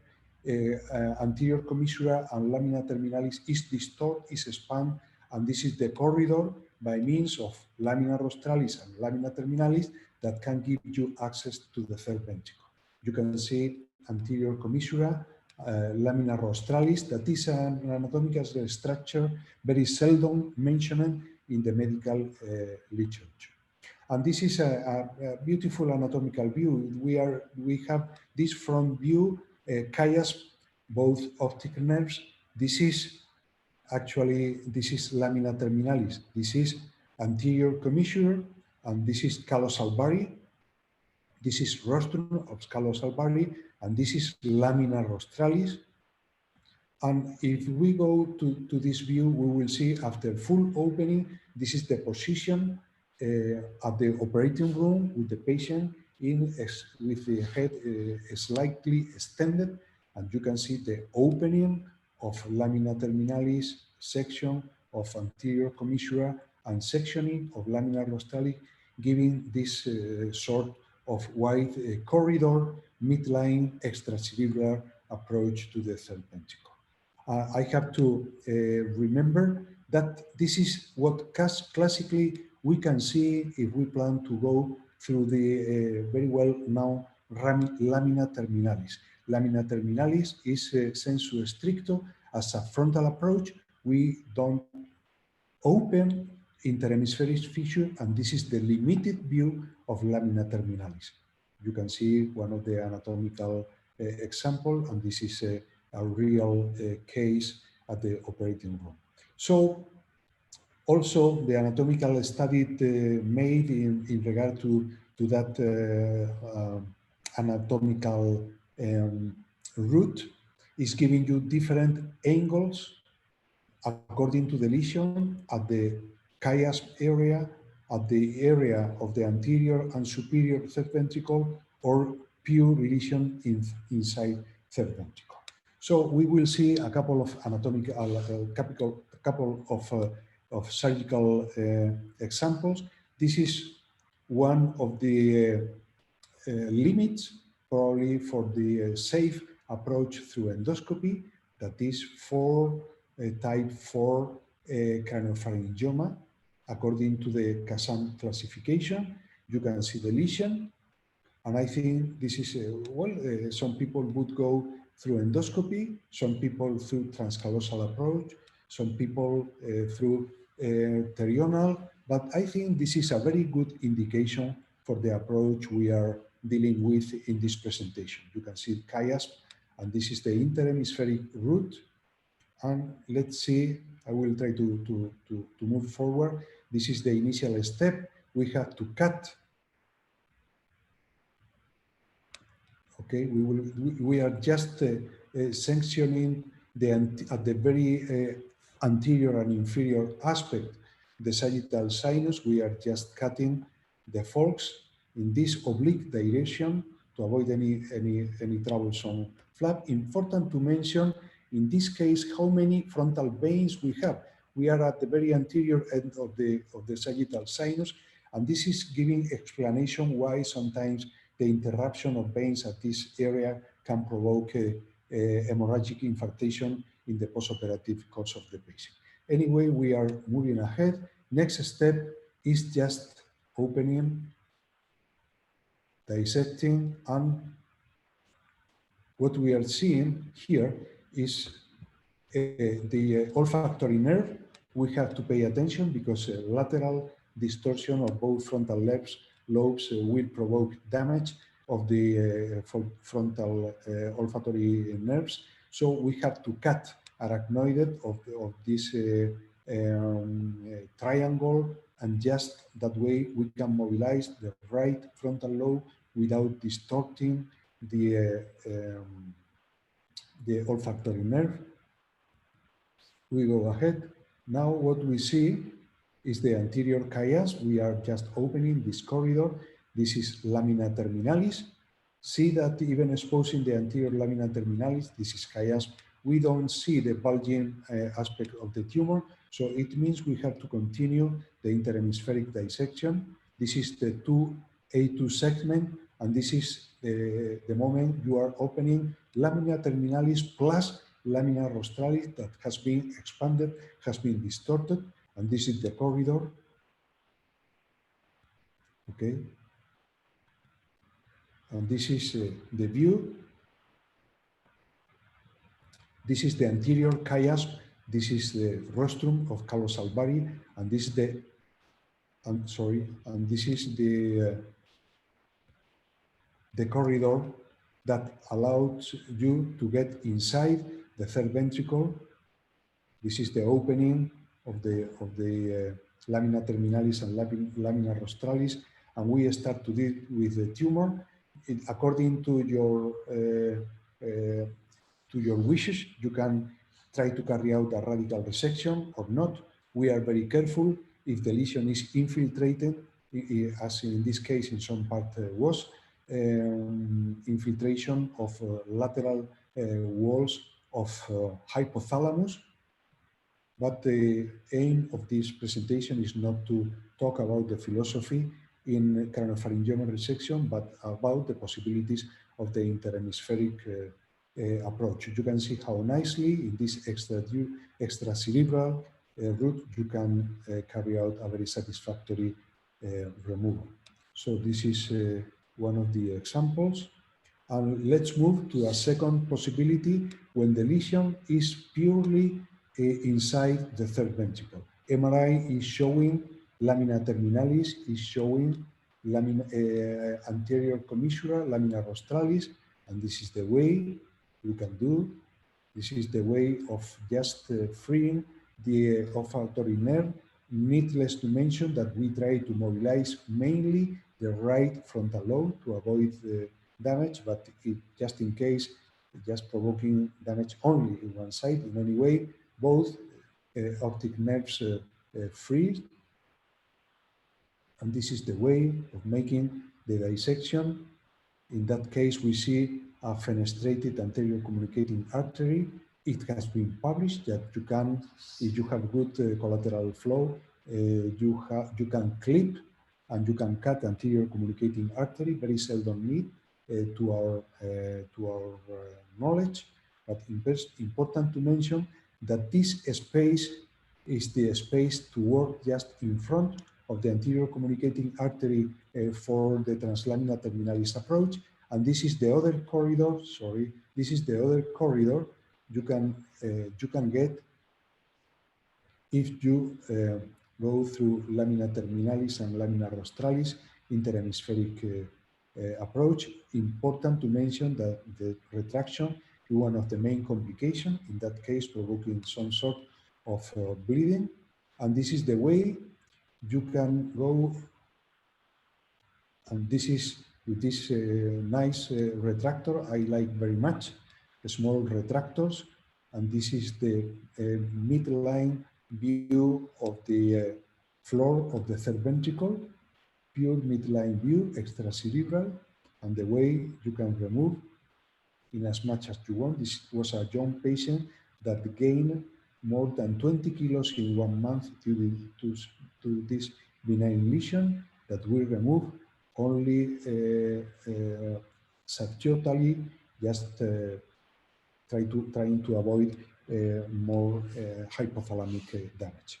We can see several examples. Some of them are belonging to, we started to do that approach almost 20 years ago.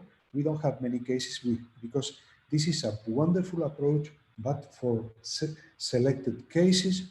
But this is one of our initial cases, craniopharyngioma, and you can see complete removal by means of this approach.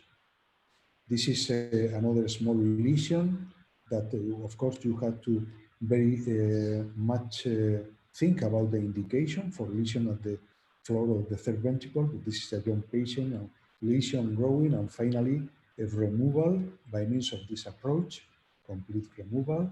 This is a ganglioma, again, a young patient, and just leaving some part of the left part of the hypothalamus, trying to avoid hypothalamic morbidity that in kids, as you know, very frequently is followed by hypothalamic obesity and some other terrible problems. Huge lesion, but a nice removal by means of this approach. Some cases of recurrent craniopharyngioma after several procedures, and finally we just decide to do this midline from above pure interhemispheric resection. fortunately preserving the pituitary stack, as you can see here. And this is one case of colloid cyst, and that was operated on many, many years ago, more than 20 years ago, by means of this approach. Our policy with dealing with colloid cyst is endoscopic approach.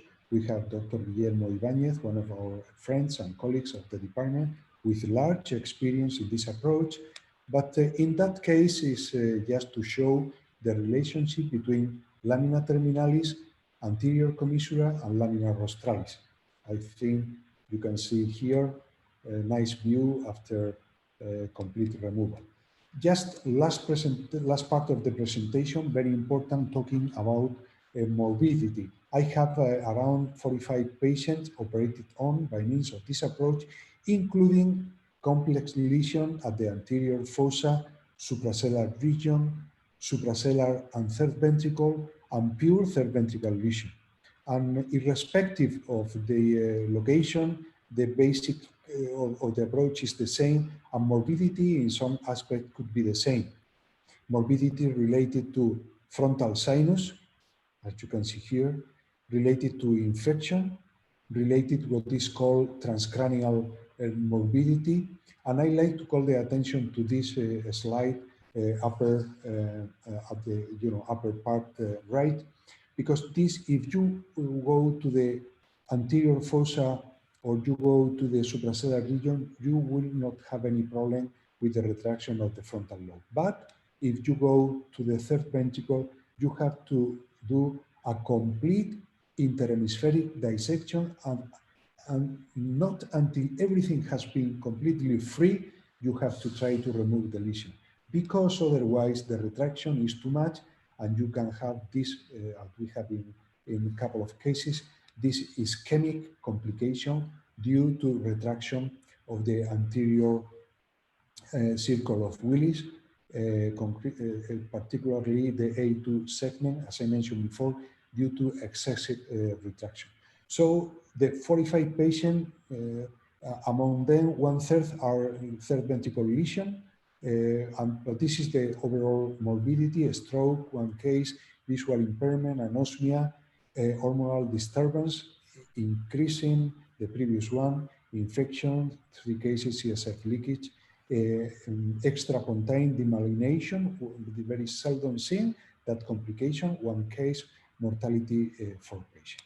And this is the last slide in regard to this interhemispheric approach to the third ventricle.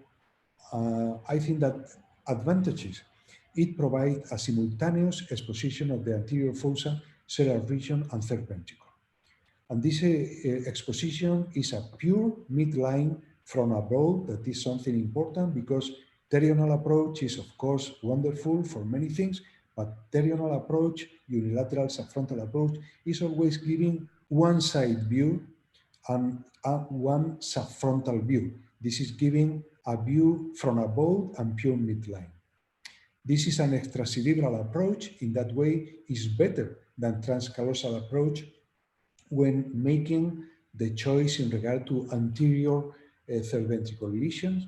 Good choice for recurrent irradiated cases in which we can have complication due to very bad playing in encasement of arteries, distortion, and complex cases with severe optic involvement.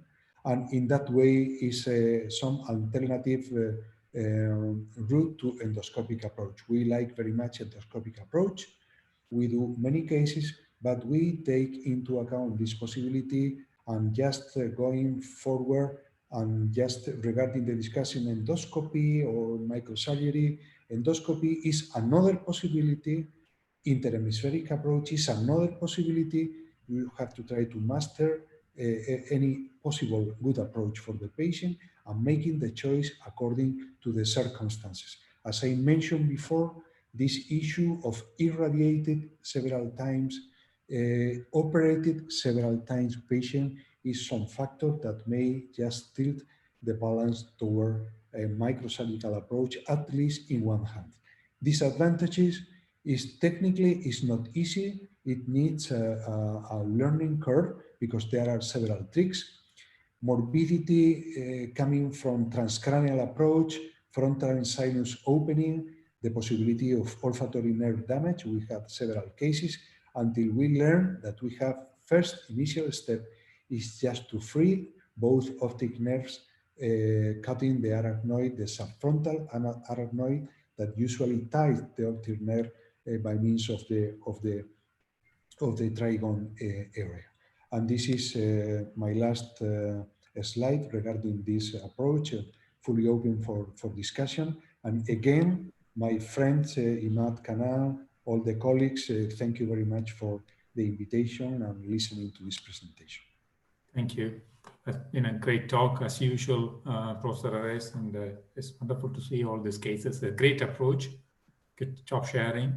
And as you said, it's a unusual approach, not unusual, it's a great approach for a very selected cases because there are morbidity and mortality associated with it. Some questions, then I'll go on to some of the panelists as well. There was a question about dividing the anterior communicating artery and the anterior commissure. Do you have to do it all the time, and what the implication of it, Miguel? Well, actually, the initial publication from Shibuya includes the possibility of clipping and cutting the anterior communicating artery, giving you, a huge avenue. Also, Dr. Helmut Bertalanffy has a publication regarding that, but we have never done that. Why? Because you have two corridors. You have one corridor just in front of the anterior communicating artery, and you have the largest corridor from the anterior communicating artery to the rostrum of corpus callosum. So this big avenue is usually the good one for the removal of the intraventricular tumor. Taking into account that it's a big corridor, you don't usually need to cut the anterior communicating artery. In regard to the anterior commissura usually is not seen. Why? Because the growing of the lesion, if the lesion is big enough to need such approach of interhemispheric route, it means that the lesion itself has distorted and may disappear completely anterior commissura, and what you have is a very thin layer that is composed from anterior to posterior, from inferior to superior, by lamina terminalis, anterior commissura, and lamina rostralis. Okay, thank you. I see Dr. Ibrahim Sri asking some question. Can you hear me? Yes. Yes. Miguel, hello. It's very nice to see you. It's been a long time since we met. And really, you made my day today because you brought up this subject of the interhemispheric transbasal approach for the third ventricle. I very much love this approach, and I use it frequently for third ventricular tumors. And I've never had to cut the anterior communicating artery to gain more access. As I said, you can reach very high and you can see the walls of the lateral ventricle.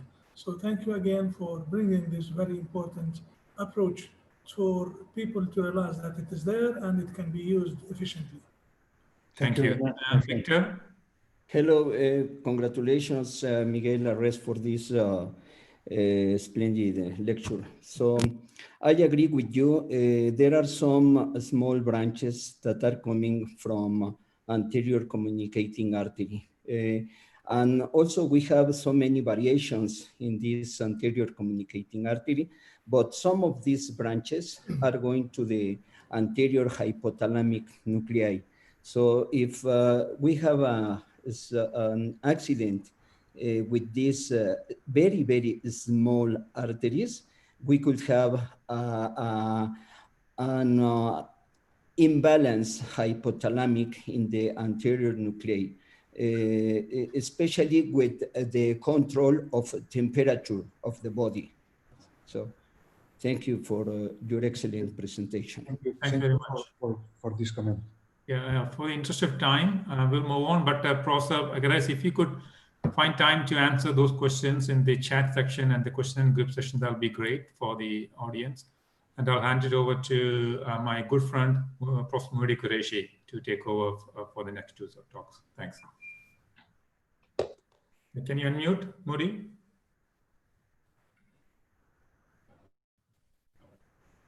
You haven't unmuted. Okay, don't worry. I can unmute Modi. You hear me now? Yeah. Okay. Brilliant talk so far. Nice to see everyone. And I think the talks are going to get more concentrated now with techniques. And it's lovely to introduce Ibrahim Zwi, who is a well-known neurosurgeon from Jordan, a close friend, and always a pleasure to see him. And he's going to talk to us on how he approaches the colloid cyst. Ibrahim, you're... Thank you. Thank you very much indeed. It's very nice to see you again. And we'll share the screen now. I want to say hello to all my friends, the panelists, and I want to say hello to all the attendees, wherever they are. My very sincere thanks goes to my friend and brother, Matt Kanan and Vladimir Binish for their kind invitation. I'm here talking from my hospital, from the Farah Medical Campus in Amman, Jordan. It's a very modern hospital. And this is a view of Petra in Jordan. As you know, Petra is one of the world's 7 wonders. It's very nice to visit. And my talk is going to concentrate on microsurgery of the colloid cyst of the third ventricle.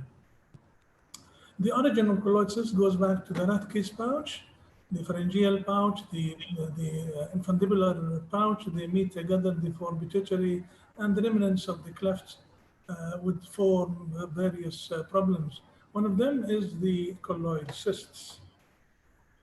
Three pathologies share the same ciliated mucin-producing cells: the colloid cyst, the Rathke cyst, and the enterogenous cyst. So many pathologists would tell you that these are the same lesion with different names, coming from the primitive foregut and respiratory endoderm, and that's why they have the ciliated mucin cells. They can be infratentorial like this, and they can be supratentorial like this. But the commonest site for a colloid cyst is the third ventricle, and this is a 3D of the third ventricle. Again, just my colleagues already mentioned the anatomy. I just go briefly through that. The anterior wall is the lamina terminalis with the anterior commissure, and then the roof is made of the body of the fornix. Underneath it is the tila choroidi, internal cerebral veins, and here posteriorly is the vein of Galen, the suprapineal recess with the appennular commissure, the pineal recess, the posterior commissure. The floor is made of the upper surface of the midbrain, and then you come here to the mammillary body, the tubercinerum. So this is the hypothalamus here with the sulcus, as was mentioned. The colloid cysts, they come in the upper posterior, upper superior part of the third ventricle here, junction of the roof and the anterior wall. But this is the commonest site, but they could be in location 2 or location 3, depending on their size. And I will allude to this when I present some of my cases. This is a close view of the lateral ventricle, anterior horn, the body. This is the body of the corpus, this is the body of the fornix, and this is the foramen, the tila choroidi and the structures there, the interthalamic adhesions, and this the sector within the foramen. And you can see the fornix.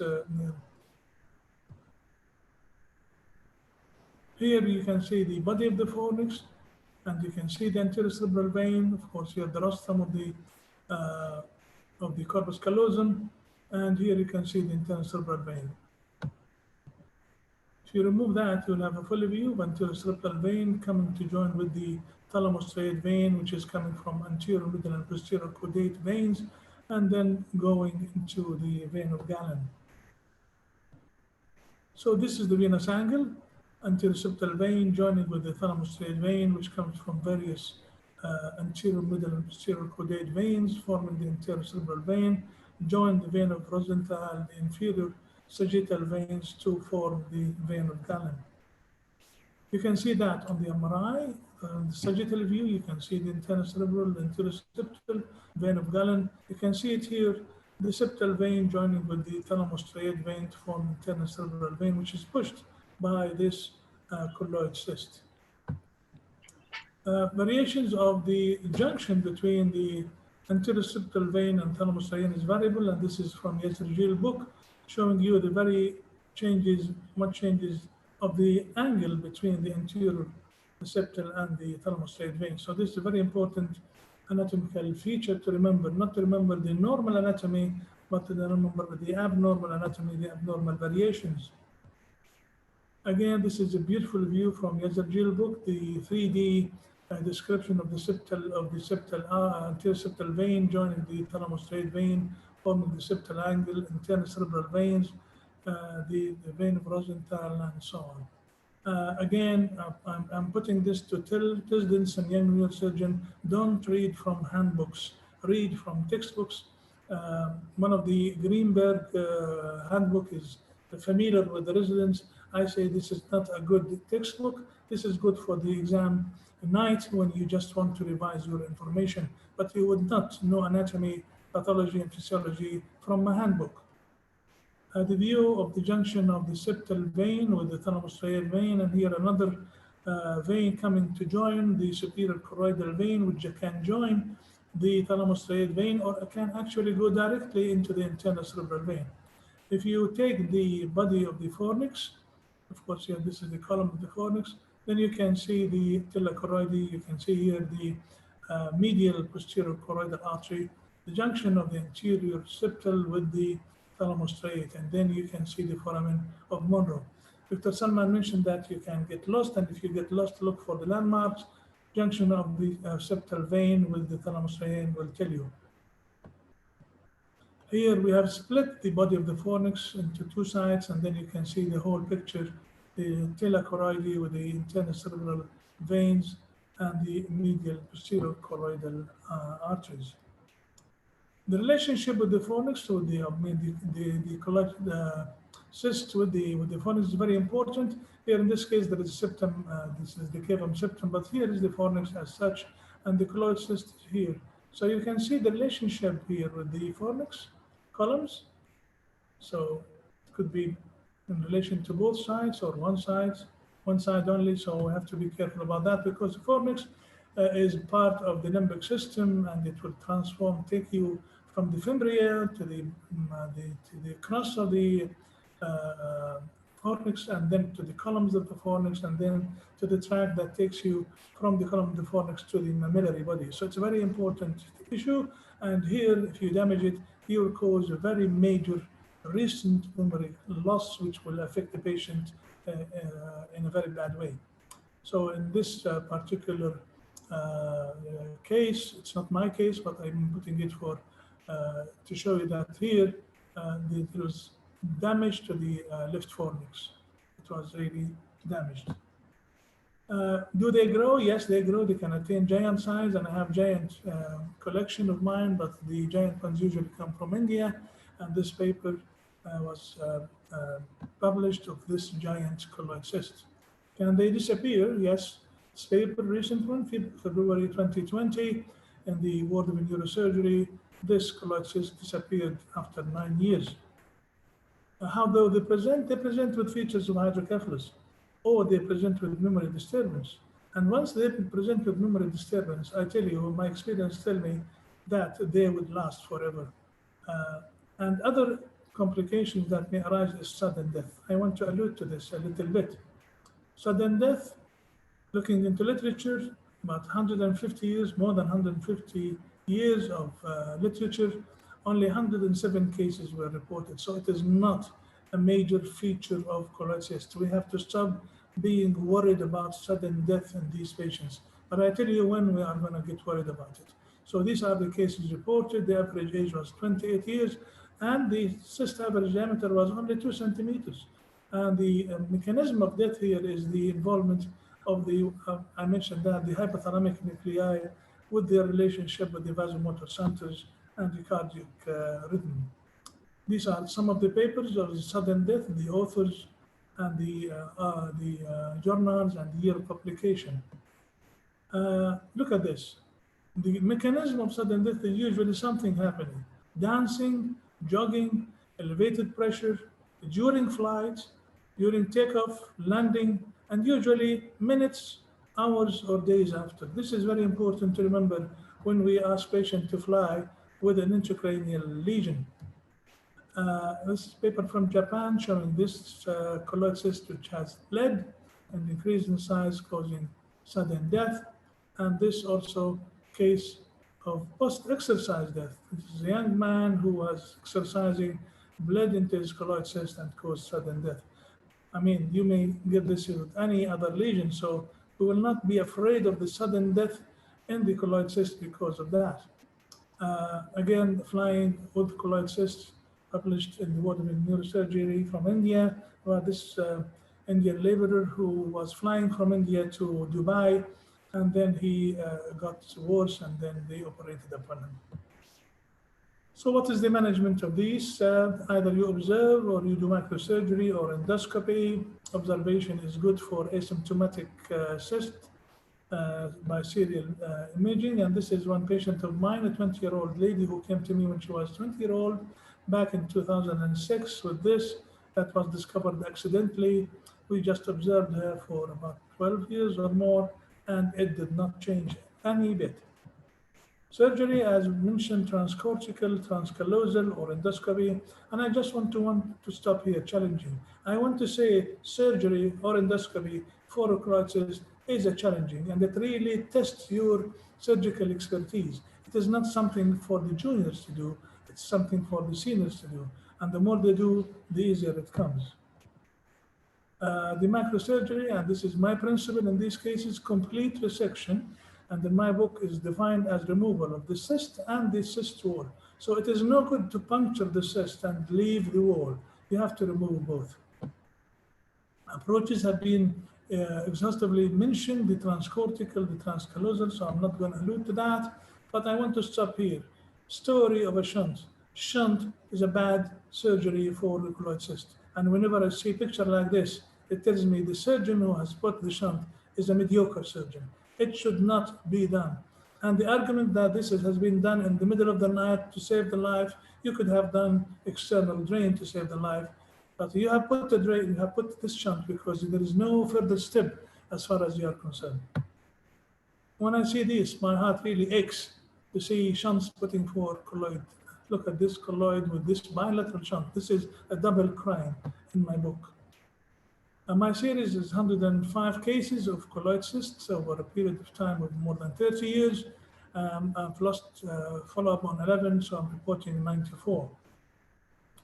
And they are young people. They are the oldest in my series, 77. Males are more, which is going with the literature. The size was going from a small one to giant ones like this. And one word of warning about the MRI is the T2. When you see the dot sign, you can see a dot here, the black dot in T2. That would tell you that this is inspissated, and this colloid cyst is going to be hard to suck. And most likely, it's not very good for endoscopy. My surgical approaches are either transcortical or transcallosal, transcortical more than transcallosal. I end my surgery with putting a drain that I leave for a couple of days to make navigation for the sake of teaching. Follow-up in my series is very long. And treatment result, I had no mortality, and I had recurrence in 2.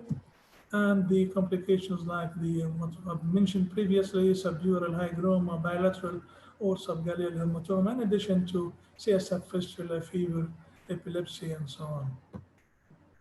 Illustrative cases, this 23-year-old female patient with this colloid cyst for surgery and after.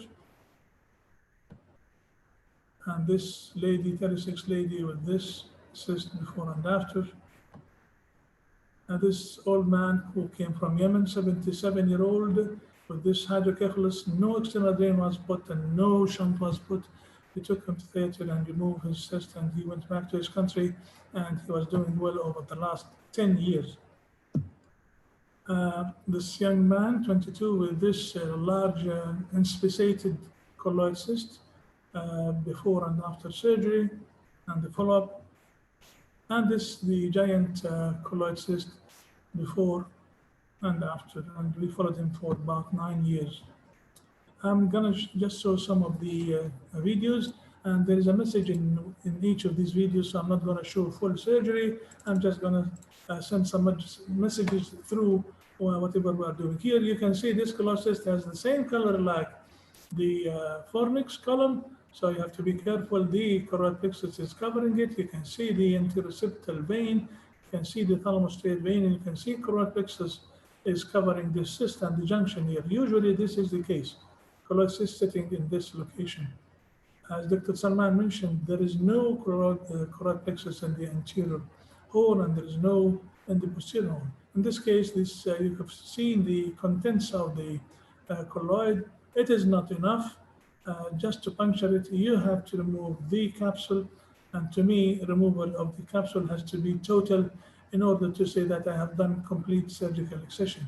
There are reports of people leaving capsule, especially after endoscopy, and reporting that there has nothing been done or that they recurred, but the definite matter is that these would grow whether now or after 10 years, and they will cause problems. So I'm looking here to see that I have removed the capsule completely.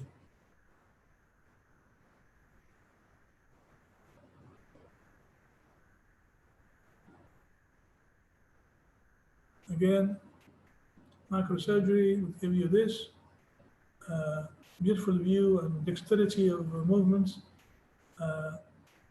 so you can achieve these very kind results. Again, here you can see it is attached. It's usually attached to the thalamostriate and septal vein, and you have to find a good plane of cleavage and then just cut it loose. Okay, for this case,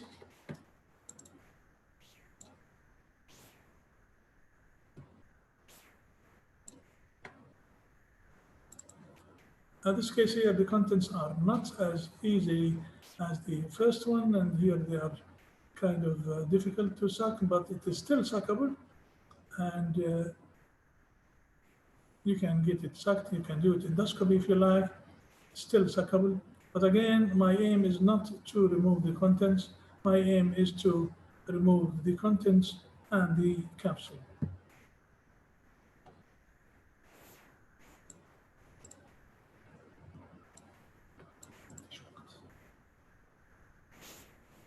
Another case to show you different composition of this cyst, that sometimes it is really tough.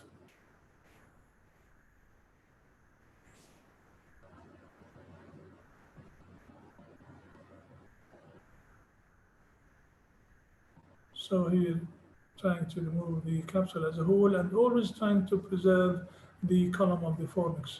You can see it is very, very viscid. It is inspissated. It is not suckable, and you have really to work hard to get it out, not only the contents, but also the capsule.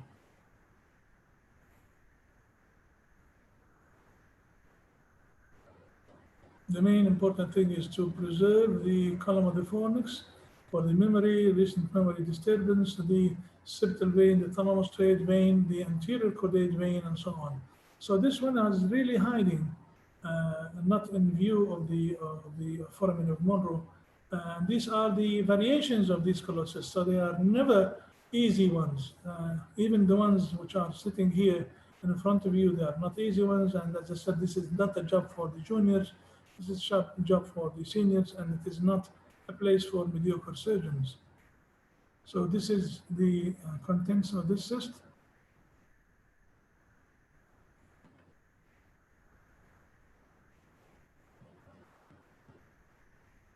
You can see still there is a cyst here, and there's still a wall that needs to be removed. Okay.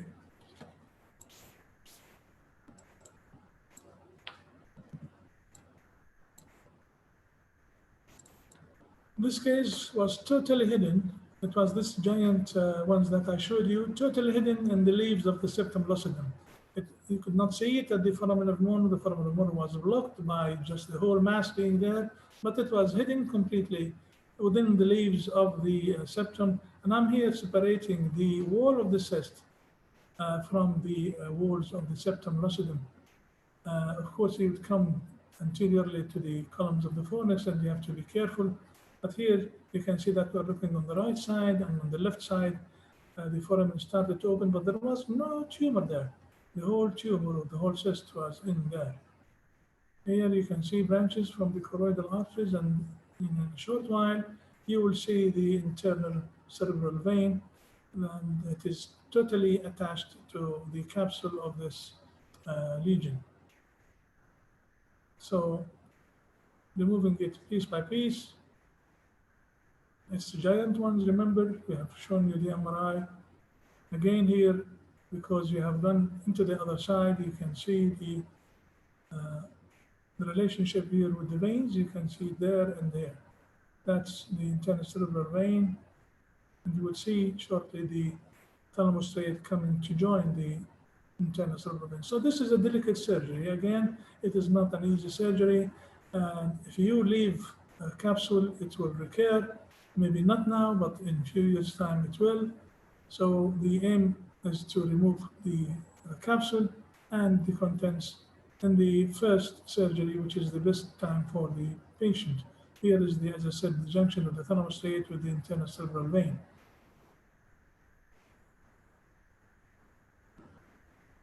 So you can see here.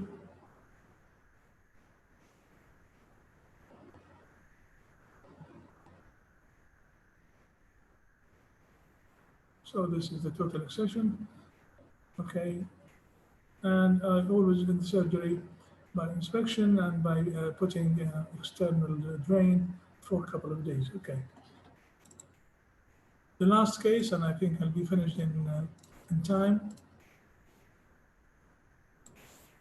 This one, I use the transcallosal approach, and here we are on the left side. Some people have put a shunt. He came from abroad. I left the shunt in situ. I did not touch it.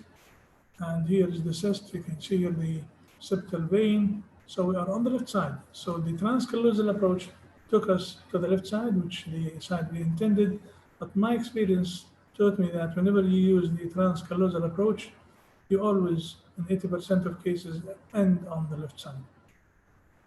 It doesn't matter so long you know where you are. As Dr. Salman said, there are features that would help you to decide where you are so that you would not get lost. Can one get lost in the lateral ventricle and third ventricle? So easy. Even for the experienced hands, you can get lost.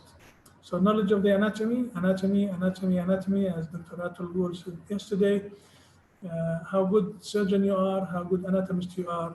And this is a call for our senior colleagues to ask 50% of the questions of exam about the anatomy so that our junior residents would go and read from anatomy books. In conclusion, complete resection of the cyst capsule and content should be the aim and the end result of any intervention whenever possible.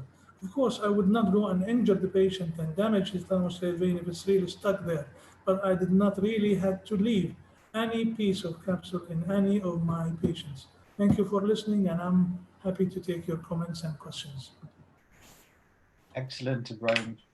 Thank you very much for a brilliant talk and a brilliant demonstration of the technique. There are a few questions that some of the panelists have asked, some of the participants have asked. One of them is there a limit to the size of the colloid cyst that you would advise against endoscopic excision? I think endoscopy is as good. Endoscopy is as good as neurosurgery, and I always say that in the hands of endoscopists lies the future of neurosurgery. Endoscopy is evolving in a very nice way. They are pushing the envelope in a very big way. It's a very good technique. It is how good you are in any of microneurosurgery or on endoscopy, and the only proviso that I would put is when the contents are really inspissated and thick. Most of the time, craniotomy or microsurgery is better than endoscopy, but there is no limit on the size. I'm sure Henry will have to say something about that. Sure, as well. I'm sure he will. The next question somebody was asking is, rather than use spatula retractors, have you considered a tubular retractor at any point? Yes, in fact, I did. I used it in 2 occasions and I discarded it. I was not happy with it. Okay, thank you very much. I think that answers the question for the participant. The final question that was put was, is there some way that you could advise that looking at the MRI that you could predict that this colloid cyst might expand or rupture? No, there's not a single landmark or a feature that would tell you this. And I just allude to the cases that I mentioned, those that happened during flight or dancing and things like that. So the sudden death occurs because of the decrease in the pressure or increase in the pressure and the effect of that on the patient. But no, the answer is no. I suppose the participant was wondering whether from the MRI one can gauge the thickness of the capsule. I don't know whether that's something No, that... it's not relevant even if the capsule is thick or thin to decide. Thank you. I think that concludes the talk from Ibrahim. I think it's a pleasure now to introduce a good old friend, or shall I say just good young friend, Henry, who's going to take us through the other side of taking out colloid cysts, which he does beautifully, and I'm sure he's going to show us some beautiful examples. Henry, you're going to talk to us on endoscopic excision, resection of colloid cysts. Always a pleasure listening to your talk, Henry. Please go ahead. Yeah, thank you, Moody, for this nice introduction. First, I want to thank Imad, of course, for the invitation again, also Vlad. And I think they do a great job with the creation of this program. And Ramesh and Pablo also contribute to this very much. So thank you for the invitation. And my talk is now endoscopic resection. You have heard a lot of technical points from Ibrahim, and I agree with him. The aim should be a gross total resection. Otherwise, the technique is not good. And when we discuss about endoscopy, we should be able to compare our results with microsurgery. And the microsurgical results are really brilliant. And if you look at the colloid cysts, you know, they are so variable, and sometimes they are very apparent in the frame of Monroe. Sometimes they're completely hidden.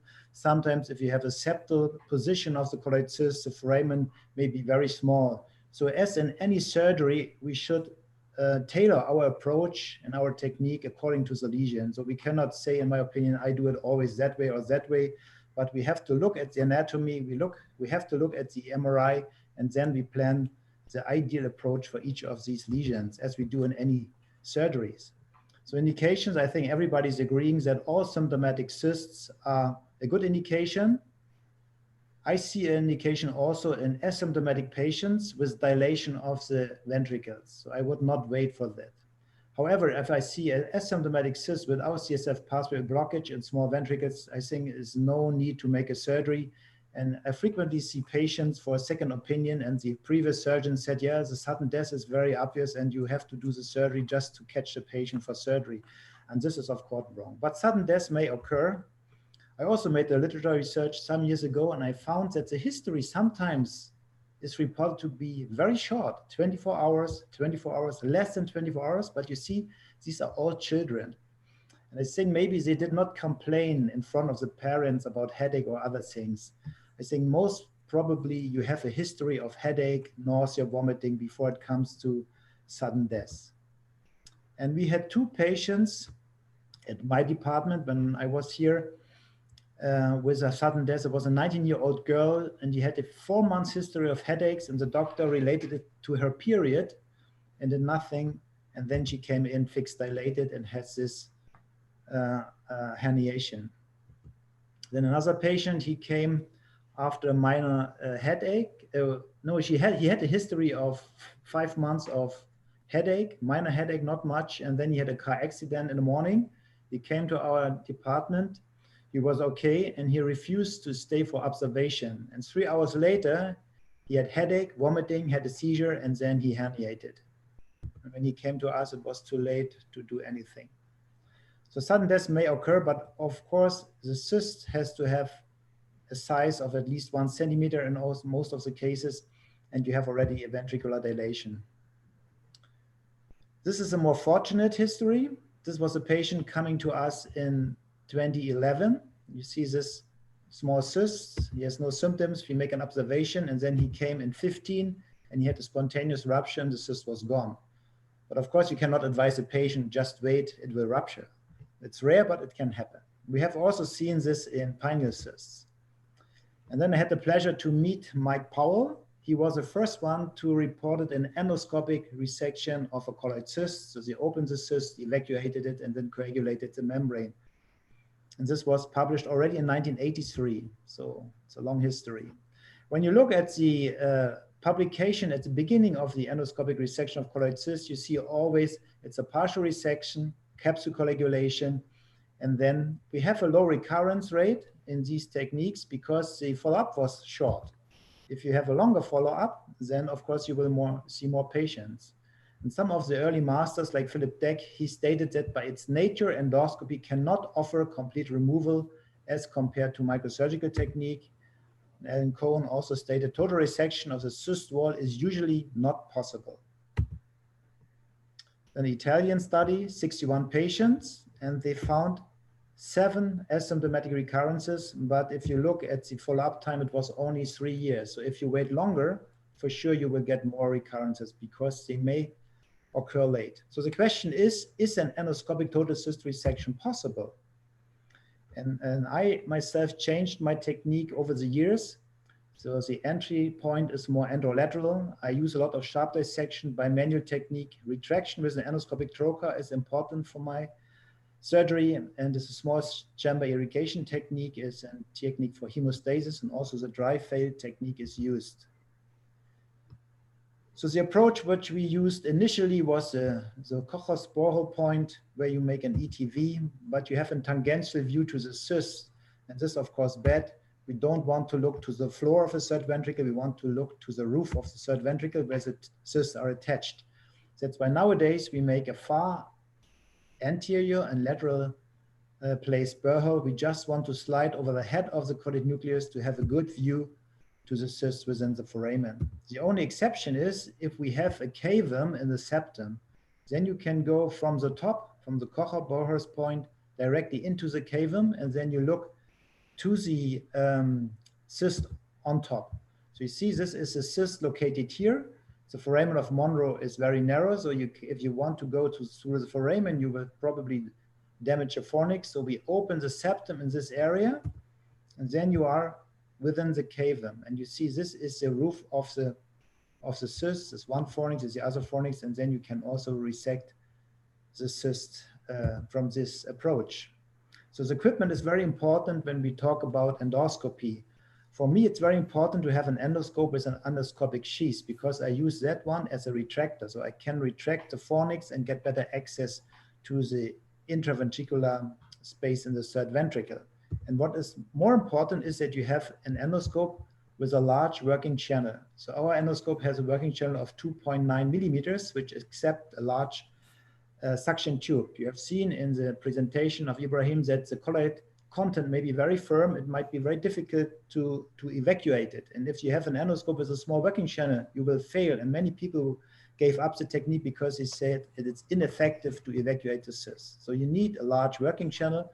And then we use this aspiration tube from our anesthesiologist. It has a diameter of 2.7 millimeters, so Shire 8. What we else need is irrigation, which we do with a syringe. And I like to have the endoscope fixed with a pneumatic arm, as a Mitaka arm. You just press this golden button and then you can release it and you can fix it in a very nice way. So I rely more on this one instead of an assistant who is moving the endoscope a little bit. And then of course you need a good camera. HD camera today should be standard, and you can even see erythrocytes running through the vessels. Such a high resolution you can get when you use a good camera. So very important to have a nice camera as well.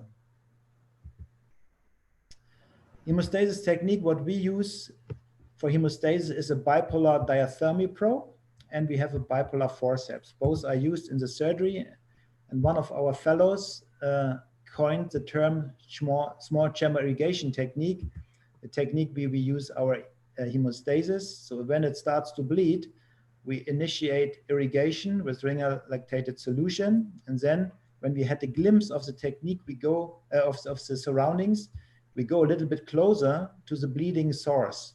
And then when we are in front of the bleeding point, we retract the endoscope within the sheath. And this creates a small chamber in the front. And this chamber can be cleared by irrigation very nicely. If you have a bleeding in the lateral ventricle, you can irrigate and irrigate, you can never get a good view. But if you have this small chamber, then you can get a good view and you can coagulate under direct vision. This is one example. You see the bimanual technique. I pull on the cyst to get access to the small artery, which is attached to the cyst. And I use coagulation, and I really coagulated 3 or 4 times to get a good hemostasis. And then I thought the vessel is occluded. I take a scissor and cut, and you see, oh shit, too early, and immediately it starts to bleed. Although it's a very small vessel, because you have an underwater surgery, you don't see anything.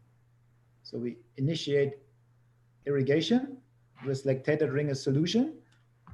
And then I go closer with my endoscope to get a view into the third ventricle. And you see, we go now into the sheath with my endoscope, and I have this space in front of me, and with forced irrigation, I can clear the view. And then I use the endoscopic sheath additionally to retract the fornix a little bit upward. You see now, I see my small chamber here. It's a good view. And here's the bleeding vessel at the telechoroidea. So I use my trocar to elevate the fornix a little bit, and I get access to the bleeding vessel. And then I coagulate it under good visualization and can continue with the surgery. If we have a disastrous bleeding and we cannot clear it with irrigation, we use a dry field technique.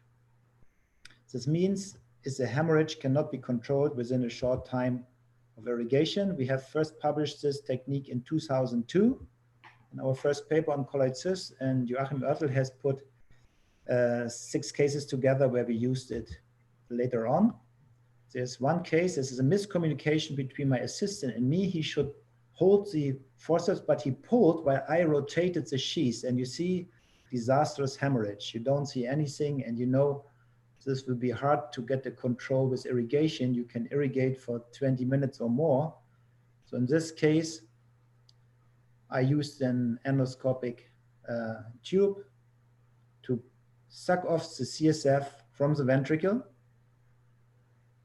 And then I have a dry field and I have a good visualization. And the good thing is, in all of my cases in colloid cysts, there were 4 patients where I had this technique used.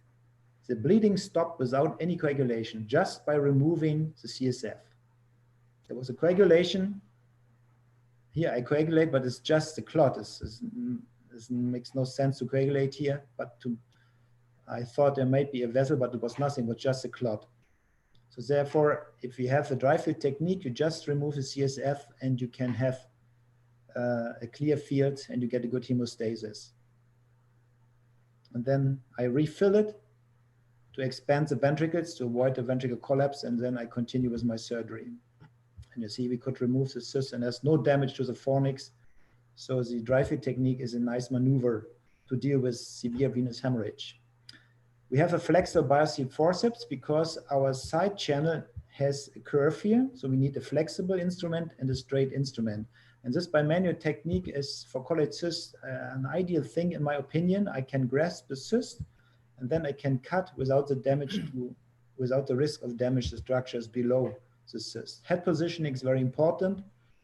The entry point should be almost the highest point to avoid air to coming in and to avoid too much loss of CSF.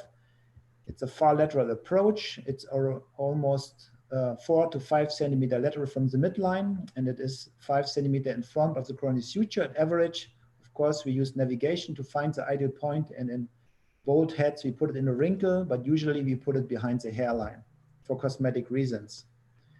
And your navigation is attached to the endoscopic sheath, so I am having my navigation. This is a setup in our operating room. We have our endoscopic screen and the navigation screen. Just in 2 examples, you see this is a guy presenting with headache, nausea, vomiting. You see the colloid cyst, and you see dilation of the left ventricle. And of course, the cyst is more apparent in the left foramen. That's why an endoscopic approach from the left side is chosen. And you see we go in, see the septal vein here, and the cyst. This is an ideal cyst. It's not covered by the colloids, choroid plexus. Very easy. You go in, you see the content is easily suckable with a suction tube. And then the cyst almost surrenders by irrigation, comes out. So this is, of course, an ideal case. So we coagulate a little bit the choroid plexus and the attachment of the cyst to the choroid plexus, and we grasp it with the grasping forceps from the side channel.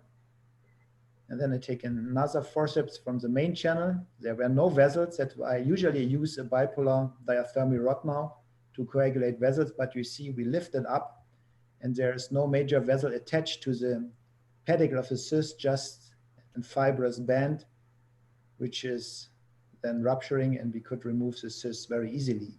This, of course, is an ideal cyst. Most of the cysts are not as easy like this one. And then another patient, which caused more problem. You see both ventricles are dilated. You see the cyst here is black in T2, indicating that the content might be not so easily suckable. And here you see the cyst is apparent on both foramina in the same amount of the distance, and that's why we came from the right side. Usually, you see the cyst is here, a little bit choroid plexus, septal vein, thalamus-striate vein. So first we coagulate the choroid plexus overlying the cyst, then we open the cyst with scissors. And then again, we have our suction tube, and you see it's not so easy to suck off the content because of firm consistency. Then we mobilize the cyst. This is a major part to mobilize cyst into the lateral ventricle. But you see here is a lot of choroid plexus attached to the cyst. And that is very important. One of the previous speakers mentioned it. You should only grasp the cyst wall and not the talar. You see, this is a cyst wall. This thing, very thin capsule. This, all other structures around is talochoroidea, choroid plexus, and you should not pull on it because that may cause a lot of hemorrhage. And here I use my endoscopic sheath to retract the cyst up to get better access to the pedicle. And there are some blood vessels, so I coagulate. I don't want to close this vein, of course, just the small vessels, and then I cut again too early, and you see again bleeding. So this was my fault. I did not coagulate in a sufficient amount, and I get this hemorrhage.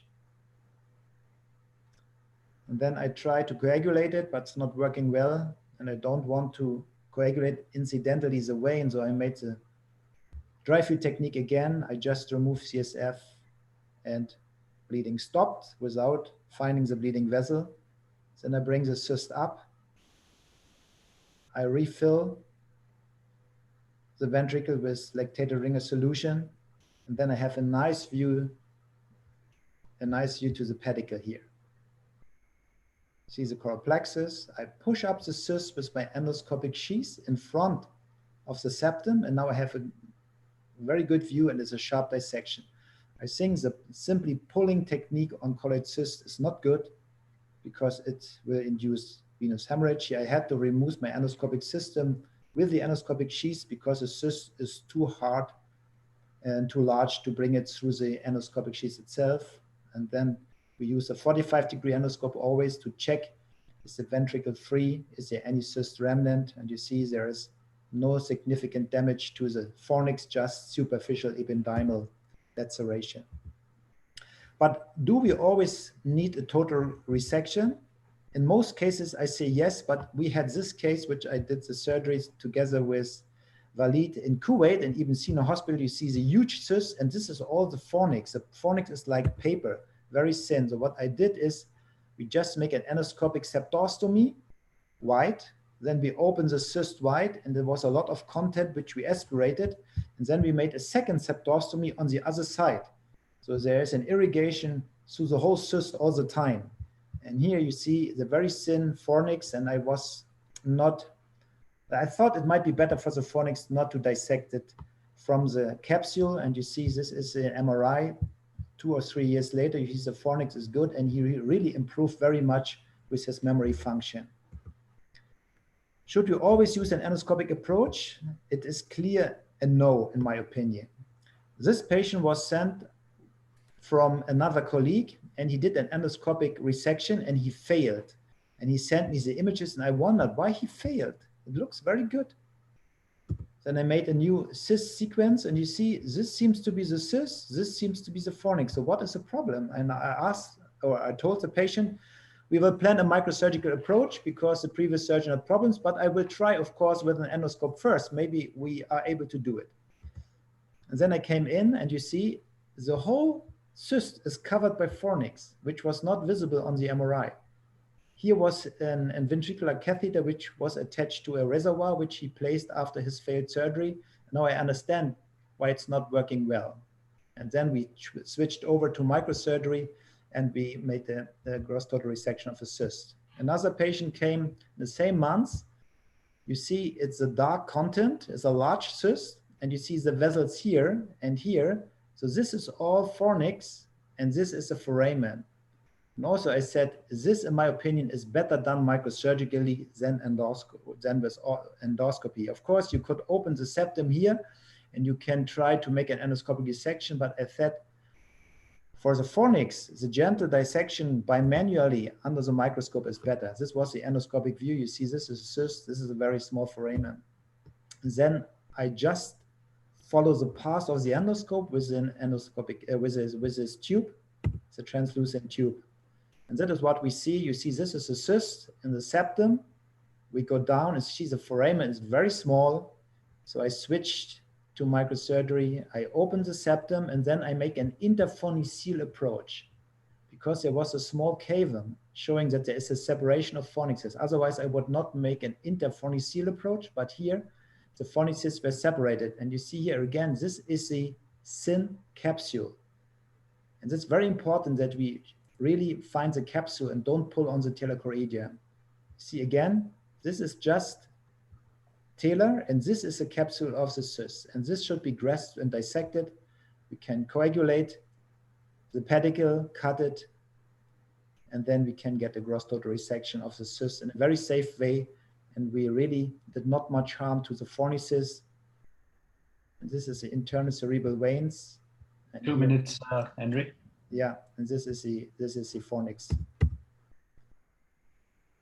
Just the last case I want to show you, if you see that and you see this fornix, layer of fornix, and a very small foramen, you see the content might be very suckable because it's bright in T2. There's only a small part of calcifications. So I said to him, probably microsurgery. I start with an endoscope, and initially I want to make an interfornicele opening, but if you see this healthy fornices, I think it's ill-advised to make an interfornicele approach. So we look to the foramen of Monroe. It's very small. And then I removed the endoscope and I introduced this tube, the 12 millimeter distance diameter at the tip of this tube. And then I widened the foramen with a forceps. We have the shaft instruments. We cut into the cyst, and you see it come, the content come easily out with aspiration, predicted by the signal in the T2 weighted images. And then here again, we have to grasp the right layer. You just have to pull on the cyst wall and not on the telechoroidea. That is very important. And then usually the cysts come out easily from the cyst. And you see again, here's the pedicle. So we coagulate it and cut the pedicle and get a gross total resection of this lesion. So I think, of course, you can try with an endoscope, but I think the handling of the tissue, if it's so narrow, it's more delicate when you use a microsurgery. So I always look at the images to have the right approach. Our results of the first 20 patients, which we published in World Neurosurgery, was in 3 patients, we had to leave remnants, and in 2 of them, we have a recurrence. So we have, the goal is, I completely agree with Ibrahim, the gross total resection. This is the last 16 patients where we used this technique. We had 4 venous hemorrhages. We had 1 femoral deficit, which was presented before, but the patient said it worsened after the surgery. We have a gross total resection at 15. There was one old lady who presented with Alzheimer's disease and hydrocephalus, and we removed the cysts. The hydrocephalus decreased in size, but she did not improve. So my conclusion is that in many of the colloid cysts, a safe endoscopic total resection is possible. We should be as radical as with microsurgery, and we should not have a problem to change to microsurgery if we see that our endoscopic technique will not be sufficient. Thank you for your attention. And also I want to invite to our courses what we do in Greifswald each year. This year we had to stop because of Corona, but each year we do a course and everybody is welcome to join us. Thank you. Thank you, Henry. There's just two quick questions, and I think then I'll ask Ramesh to introduce Sanjeeva. The question was, what is your preference of the fluid that you use for irrigation and why? And is it important to consider its use for hemorrhagic control? I don't understand what the question is there, but what is the... we always use lactated ringer solution if you have to irrigate a lot amount of fluid. If you have just this one syringe with 10 cc's, you can also take saline. But if you expect a more irrigation, like in tumors and colloid cysts, we have lactated ringer solution. Because if you take only saline, you can have problems. We had one patient where the nurses gave us saline and we didn't know, and we irrigate for an arachnoid cyst resection. And afterwards, the patient could not be extubated because of severe hyperventilation.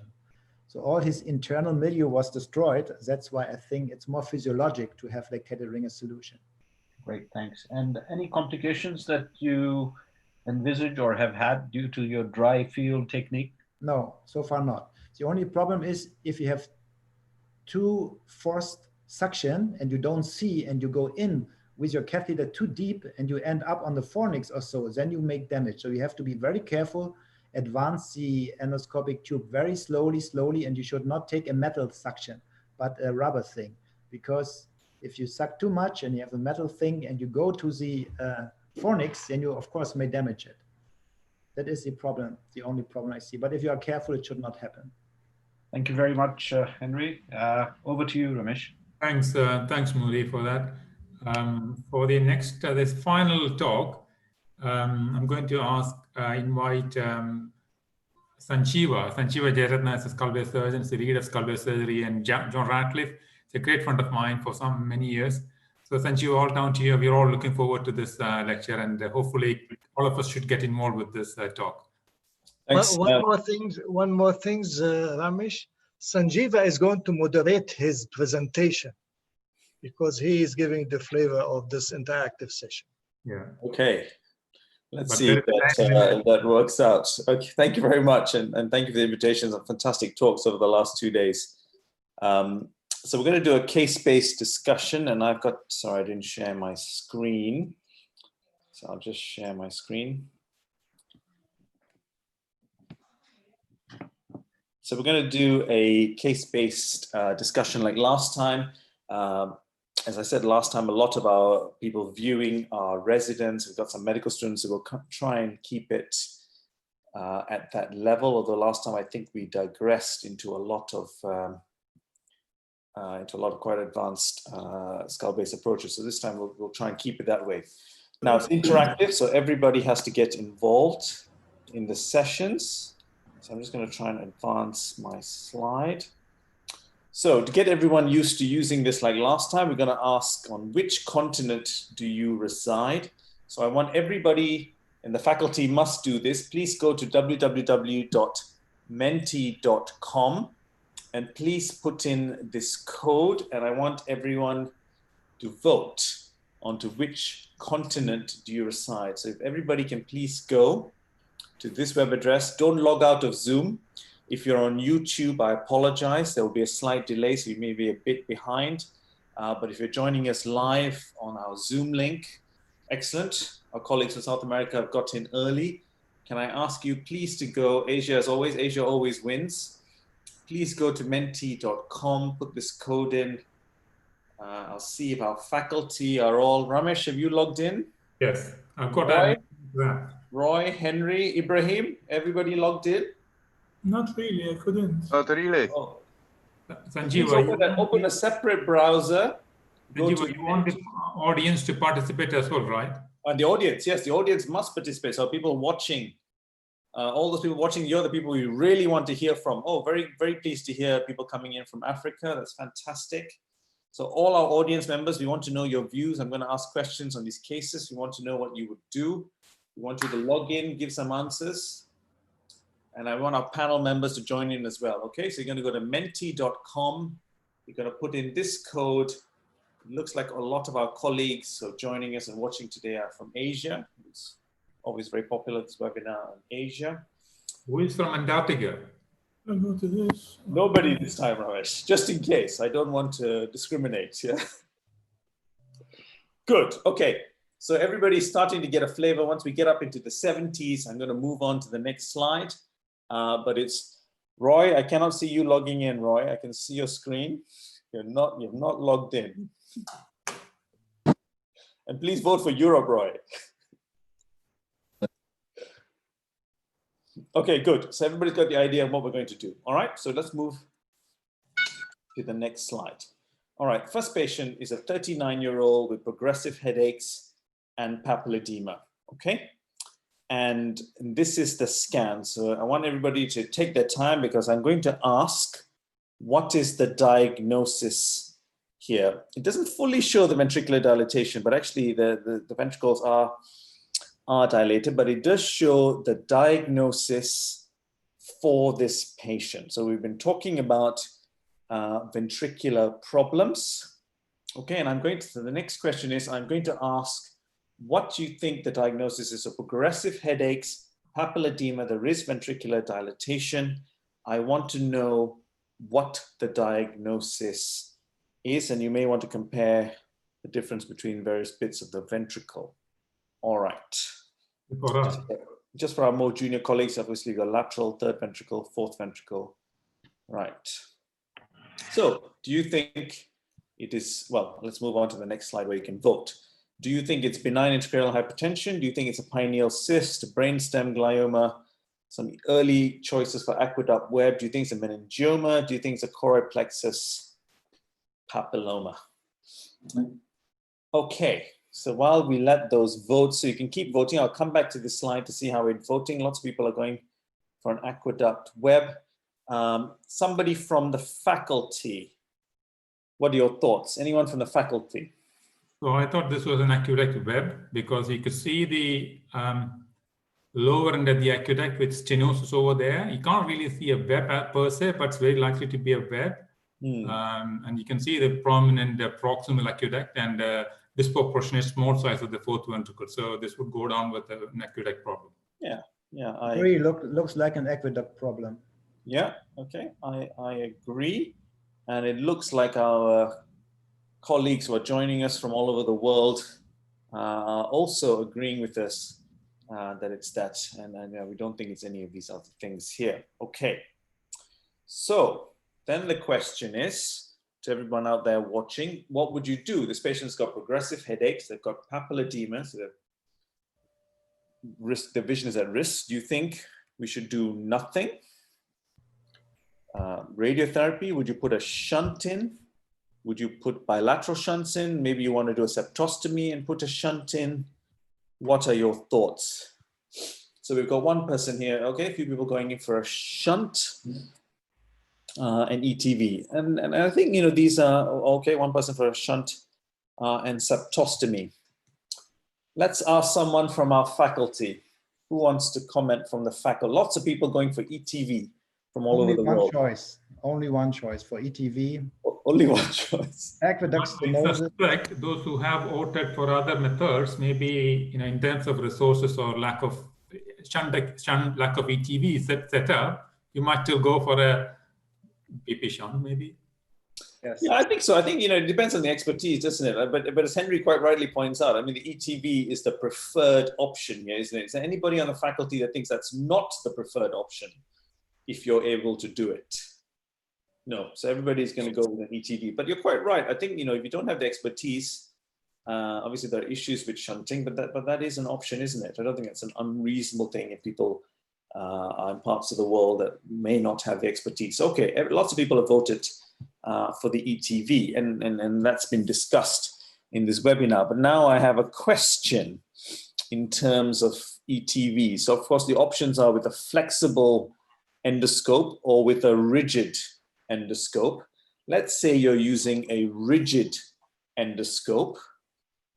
Which of these trajectories would you choose for your ETV? Would you come, and maybe I haven't drawn the arrows quite well, but would you come slightly posterior to the coronal suture? Would you come nice and anterior to it? Would you pick a trajectory near the coronal suture? What is your preferred option for an ETV? So let's see, what trajectory would you choose for an ETV? Right, now we've got a few endoscopic surgeons here. Henry. Usually I place a bore hole just in front of the coronal suture. Previously I did it 1 centimeter in front, but now I find it better just in front of the coronal suture. Of course, if you have navigation, you can plan it accordingly, because there was a nice paper, I think it was on Peter Nakaji, and he found that the ideal point is frequently behind the coronal suture. So it's very variable, but you can just draw a line from the floor through the foramen to the skull, and then you know where to go. But usually a coronal bore hole just in front. Yeah, so I actually use image guidance when I do this, and I find you're quite right. I haven't seen that paper, but I agree fully with that. I actually find sorry, did somebody say something? Yeah, Sanjeev, according to the arrows you've drawn, obviously A seems to be the straight onto where you want to go. Yes, yes. But some people actually find coming more posterior when you're planning it with a rigid endoscope, when you're planning it, you find authors suggesting a more posterior trajectory just behind the coronal suture. What are the panelists' views? Let's see how people are voting all over the world. So they're saying mostly for B. Yeah, we wrote on this this year actually, and we looked at all our patients that were done with image guidance. So we have moved the post backwards behind the coronal suture. So we go about, our average is 0.5 centimeter behind the coronal suture. That is our average, which is a safe way to avoid a fornix injury. I also find that when I use image guidance, and I'm actually coming slightly posterior with the trajectory, and there's of course an important anatomical point to understand with the coronal suture, and you have to understand this is in the midline. Of course, as you come forward, that distance, as you can see, is not as much, but you have to understand where the precentral gyrus is going to be in relation to that. But it still remains, I think, a safe point and a safe trajectory if you were to move slightly posterior, which may be helpful for your trajectory through the foramen of Monroe. Was that Moody who was commenting earlier? What are your thoughts on that, Moody? I was just looking at your arrows, and it was A seems to be going right to the basal cistern, but maybe it's the placement of the arrows that's the problem. No, I'm not saying any one of them is definitely correct, actually. And it goes directly to the basilar artery, and that is a risk. That's why if you go too far anteriorly, it's not so good. Yeah, I think, Imad speaking, I still favor the immediate pre-coronal bore hole. This is a standard bore hole for most of us. We have used it many times, and it gives you the area where you want to be. And if you need to see beyond the foramen posteriorly, this is the line of vision would be better than a posterior one. So I still believe B is my favorite. For you, it is B. So B, which is the coronal, just in front of the coronal suture. I was just looking at the voting. We've had some people come in for C as well. Anybody else have any thoughts on coming further back with this? I think traditionally it used to be in front of coronal suture. All the textbook would say that, but slowly and gradually, I think we have got 5-6 papers out, which clearly show that, if you want to be placed safe, then maybe going by the image guidance, and majority of the time it's either coronal suture or just behind it. So that's an important point for everybody watching. Salman has summarized very nicely. And you obviously, as I just want to say again, you have to remember this anatomy here of the motor cortex.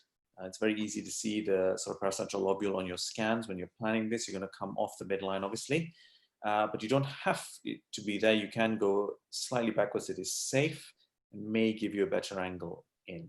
Anyway, that was the point I wanted to make on that one. I just want to make one comment. Yeah. Yeah, it is. So it depends. Sometimes you see in the pre-op images, there are a lot of membranes in the prepontine space. And I usually try to cut all these membranes. Oh, well, don't spoil the fun, Henry. Henry, you can't spoil the fun on prepontine membranes. That's coming later. Yeah, but, what's the point of trajectory? If you want to go parallel to the clivus, you cannot go too far posteriorly because then you have to retract. It should be parallel to the level of the clivus here, you know? Yes. It's important to keep this in mind. If you just make a hole, you can go more posteriorly, but if you want to go down the clivus, then you have to go more anteriorly. All right? That's a very good point. Yeah, thank you. Okay, now I'm just being a bit controversial. I want to know if you are doing a third ventriculostomy, do you think, and you can use a combination, of course, but what do you think is best? Monopolar, blunt dissection, a balloon, or sharp dissection? So what do people prefer to use? Sharp dissection is coming up for ETV. Okay, balloon is very popular. Blunt dissection. Okay, who haven't we heard from the panel? Roy, what are your thoughts? Sorry, Roy, I can't hear you. What now? Can you hear me? Yes, yeah, you're a bit faint. Please speak up. Yeah. So I generally make the first hole with the monopolar, but without the current. Just use the instrument to just make an opening into the floor, and then I use the balloon to dilate it. That's what I do. Okay, very good. So we got sharp dissection here. Does anybody on the panel do that? Only rarely if you have a very scarred floor and you cannot enter it with other techniques. Usually I use the deck forceps to make a perforation, and then I use a balloon. But I had a few cases, recurrent cases, where was a big scar, especially after ventriculitis, and then I use scissors to open it, but it's rare.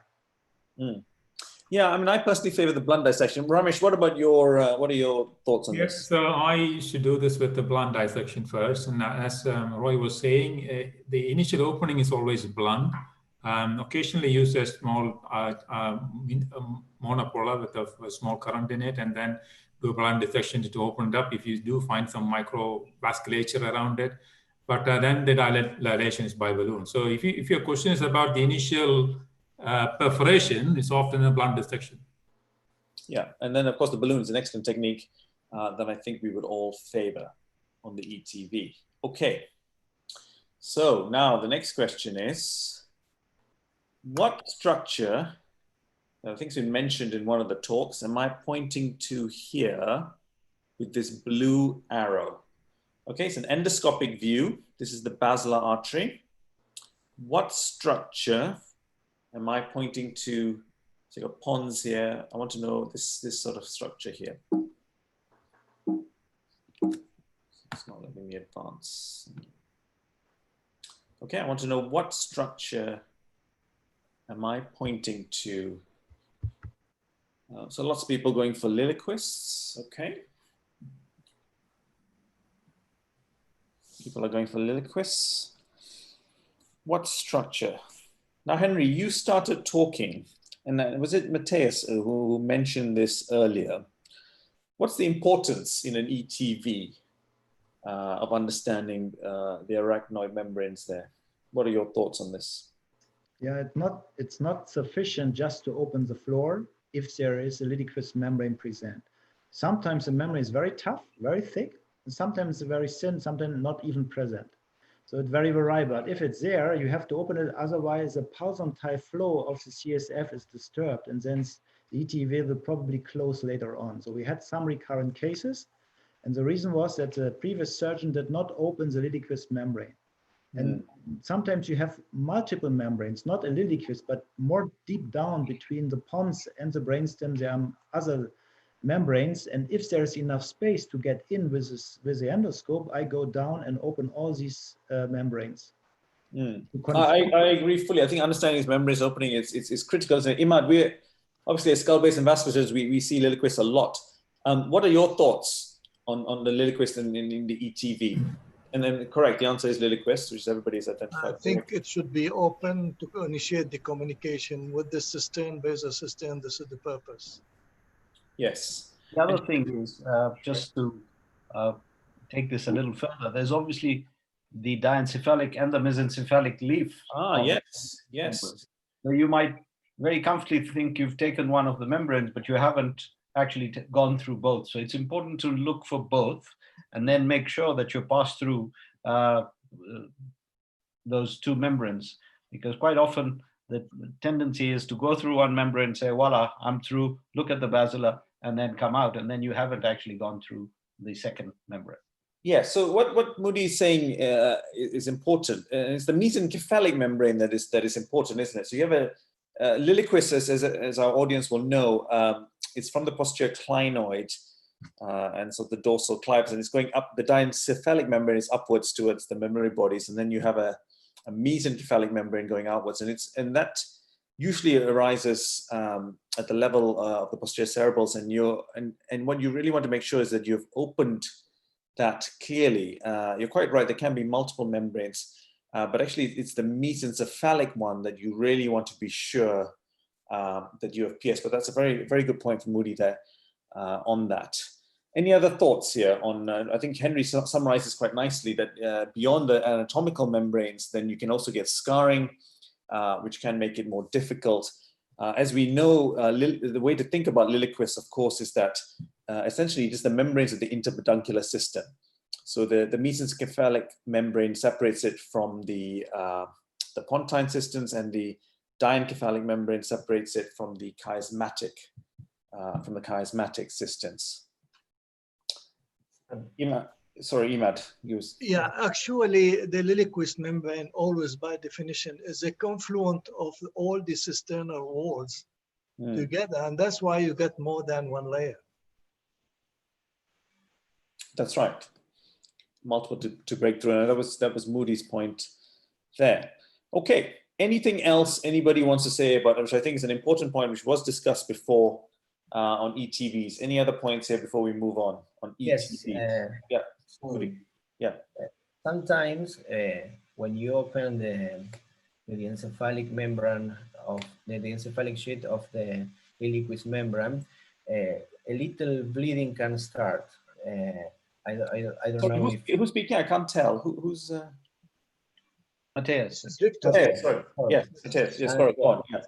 For these cases, we usually use the balloon in order to stop the bleeding. I want to ask to the other panelists if they use another kind of bipolar coagulation or monopolar coagulation for these small vessels that are in close contact with this membrane. So the question is, would you use bipolar coagulation? Okay, well, that's an interesting point. Yeah, a lot of us use the balloon. Would anyone use bipolar? Yes, we use the balloon. So would I. Stop the bleeding, yes. Would anybody use bipolar at this point? You're at great depth. It can be usually it's not required. In most cases, it is stopping simply by irrigation because there are minor vessels, and also the balloon is used. I just want to make another comment about the perforation of the Lilliquist membrane. If you go too far anteriorly, it may happen that you end up in a subdural space. And that is, be very careful. If you end up once in the subdural space, it's very difficult to open again the arachnoid to go to the prepontine space because you want to see the basilar. This happened to me in one case. I opened it sharply and then I was outside of the arachnoid sac. And then of course, ETV is not working. That was very difficult and risky to open the arachnoid again to come to the space, to the intercisternal space of the pontine area. In the clivus. You're talking about the clivus here, Henry. Yes. Yeah. Interesting. Sorry, Ibrahim. Yes. I just want to allude to what Mahmoud Qureshi said about the diencephalic and mesencephalic leaflets of the Lilliquist. That sometimes you'll find another area of arachnoid from the prepontine system, which is attached to the lower leaflet of the Lilliquist. So that also should be open to allow for free CSF pathway. Excellent. No, thank you very much. Good. That was an interesting anatomical points there.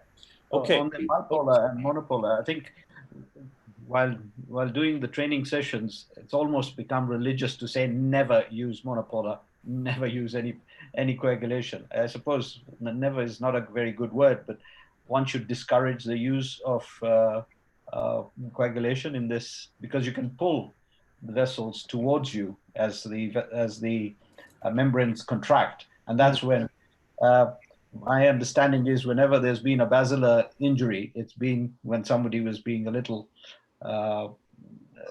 aggressive with coagulation. Yes, another good point. Thank you. Okay, so I'm going to move on to the next case. So this is one of the most difficult intraventricular cases I've done. So it was a 21-year-old lady who presented with headaches, some short-term memory difficulties, and some change in personality. And these are the scans. So before well, maybe I'll ask the first question, and then we'll see what our panelists think about it. So just to get things going, I want to know, these are the structures. I want to know which ones are involved. Which of these structures do you think are involved? I will just show the scans again. Okay, so these are the presentation scans. I know you've only got 3 slices, so it's a bit harder. All right, but the question is which structures are involved? And you can pick more than one if you want to. Okay, so somebody's got in there very quickly. Yeah, very good. So everybody agrees the fornix is involved, I think. And most people agree the corpus callosum. It's lots of people for the internal cerebral veins, the lateral wall. Quite rightly, nobody's saying the aqueduct is involved. Okay, so everybody agrees there with the fornix. Got 70-something responses. All right. Yeah, no, I disagree with that bit, with the aqueduct. So let's come back to this. Right, so who haven't we heard from the panelists? Anybody would like to comment? Ibrahim, yes. There's a very wide differential diagnosis of such a lesion there. What comes first to mind is choroid plexus papilloma, germinoma, craniopharyngioma, subependymal giant cell astrocytoma, subependymoma, and so on and so forth. So this is a very wide differential diagnosis. But if I want to put my money on something, I will put it on choroid plexus papilloma. Okay, okay. And sorry, yeah? I have a sort of a different, I wasn't thinking about a choroid plexus papilloma, but it's a possibility. I agree it's a differential diagnosis. But the nature of the tumor sort of puzzles me in terms of the enhancement and the infiltration, possibly in a sort of infiltrating onto the corpus callosum above, and also very infiltrating that. Yeah. What do you think about the ependymal walls, Ramesh? Think it's involved? It's possible that there may be numbing onto the ependymal wall. That is I don't see a clear plane or it's a flap between the tumor and the ependymal wall. So you cannot really say for sure that's involved or not, but it's very likely given the nature and the irregularity of the wall, it may be involved. And there are some central hypointense areas which suggest maybe there's some calcification within it. You can't really say what the nature of the tumor is. You could have to think about all sort of midline tumors that comes, including meningiomas or even dermoid tumors. I don't have other sequences to decide whether this is something like an epidermal or dermoid kind of tumor. But given that you said it is possibly one of the difficult tumors, I suspect it is not an epidermoid, but could be a meningioma even in the midline. Could be one of the. Sanjeeva, can I make a comment here? Of course, yeah. Sorry, who's speaking? I can't tell. Dr. Goel, Atul Goel. Oh, yes, yeah, please, yeah. You see, this lesion is little bit unusual in the sense that it is quite large and the ventricles are not bloated as much. You see, the frontal horns are not bloated, and even the posterior occipital horn and atrium is bloated on one side, but not to an extent. See, choroid plexus papillomas are usually associated with quite large ventricles. because they are essentially, blocking over the period of time. The other very important tumor, which is not very, the images features do not mimic very appropriately, but central neurocytomas can be one tumor which can be in this location. And I will say in the intraventricular tumors, which the imaging features are not very characteristic, but central neurocytoma can be another tumor that has not been put in the differential diagnosis. Okay, that's a very important point. I'll tell you the diagnosis maybe towards the end. That's not one of the questions I asked. Because this diagnosis, it turned out to be something incredibly rare. There's been a few cases reported in the world of this sort of specific genetics involved with this particular diagnosis. But it's an aggressive tumor. So the next question is, I'll try and get back onto this. One question, is it enhancing or is this bright also in the... enhancing, very avidly enhancing. T1 contrast can actually. Oh, yeah, this is not an intrinsic T1 signal. This is very, very avidly enhancing tumor. So, what are your thoughts about trying to, let's assume we want to take a lot of this out. What are your thoughts about how we would take this out? And Atul, you had some interesting things to say about the ventricular system, which is all bang on about it wasn't too dilated and all that. What approach would you take for this? See, the thing is, the very, very unusual feature of an intraventricular tumor is the frontal horns are not dilated. So this is very unusual in this situation. In any intraventricular tumor, the ventricle on one side, on the ipsilateral side, is quite remarkably dilated. An interhemispheric approach is the only approach for this case. I don't see any other approach that may be suitable in any case for this particular case. What do our other colleagues think? I also agree. I would have gone for an interhemispheric transcallosal approach, partly because it's very midline and also it's infiltrating onto the corpus callosum. As you divide the corpus callosum, you're right on top of the tumor. You have a good view of most of the axis of the tumor. So I would go for a straight transcallosal approach. I agree. Sorry, I would come from the right side because the tumor is extending more to the left. So I would make a contralateral, and then you can go through the falx to the left side. So I would place the head turned to the right side, that the right hemisphere is down, and then I would come interhemispheric transcallosal. Otherwise, you would destroy too much brain tissue. Initially, I thought it is a plexus papilloma, but in plexus papillomas, you always have a ventricular dilation because of hyperproduction of CSF. So I went. Can you say on CAT scan, does it look hyper dense or not so dense? Because if it's quite dense, coming in straight down from the corpus callosum, you only have a 2 centimeter window to work on this. It's very hard to reach, laterally as well as deep. And I think then coming in from the front, like subcallosal interhemispheric, gives you a much longer range and better working angle. So I would think about these two approaches. Sanjeeva, before you go further, I would like to ask one more question to Henry. Yeah. Now, most likely this tumor appears to be quite vascular. And considering I would ask Henry whether there is any kind of, I don't think at all, but what do you think? Would you like to introduce your endoscope in such a vascular tumor, or this is completely out? With the endoscope, we take everything out. Including the patient, huh? Yes. For an endoscope, you need some space.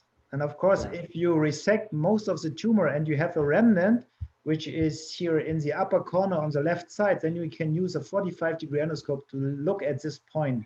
If you create But Henry, my issue is not that. Of course, you can reach the tumor, but when it bleeds, you said even a small, small vessel that bled during your colloid cyst resection, you were quite struggling. I'm wondering if it bleeds to any little extent more than what you had, you might have a very serious problem with your endoscope.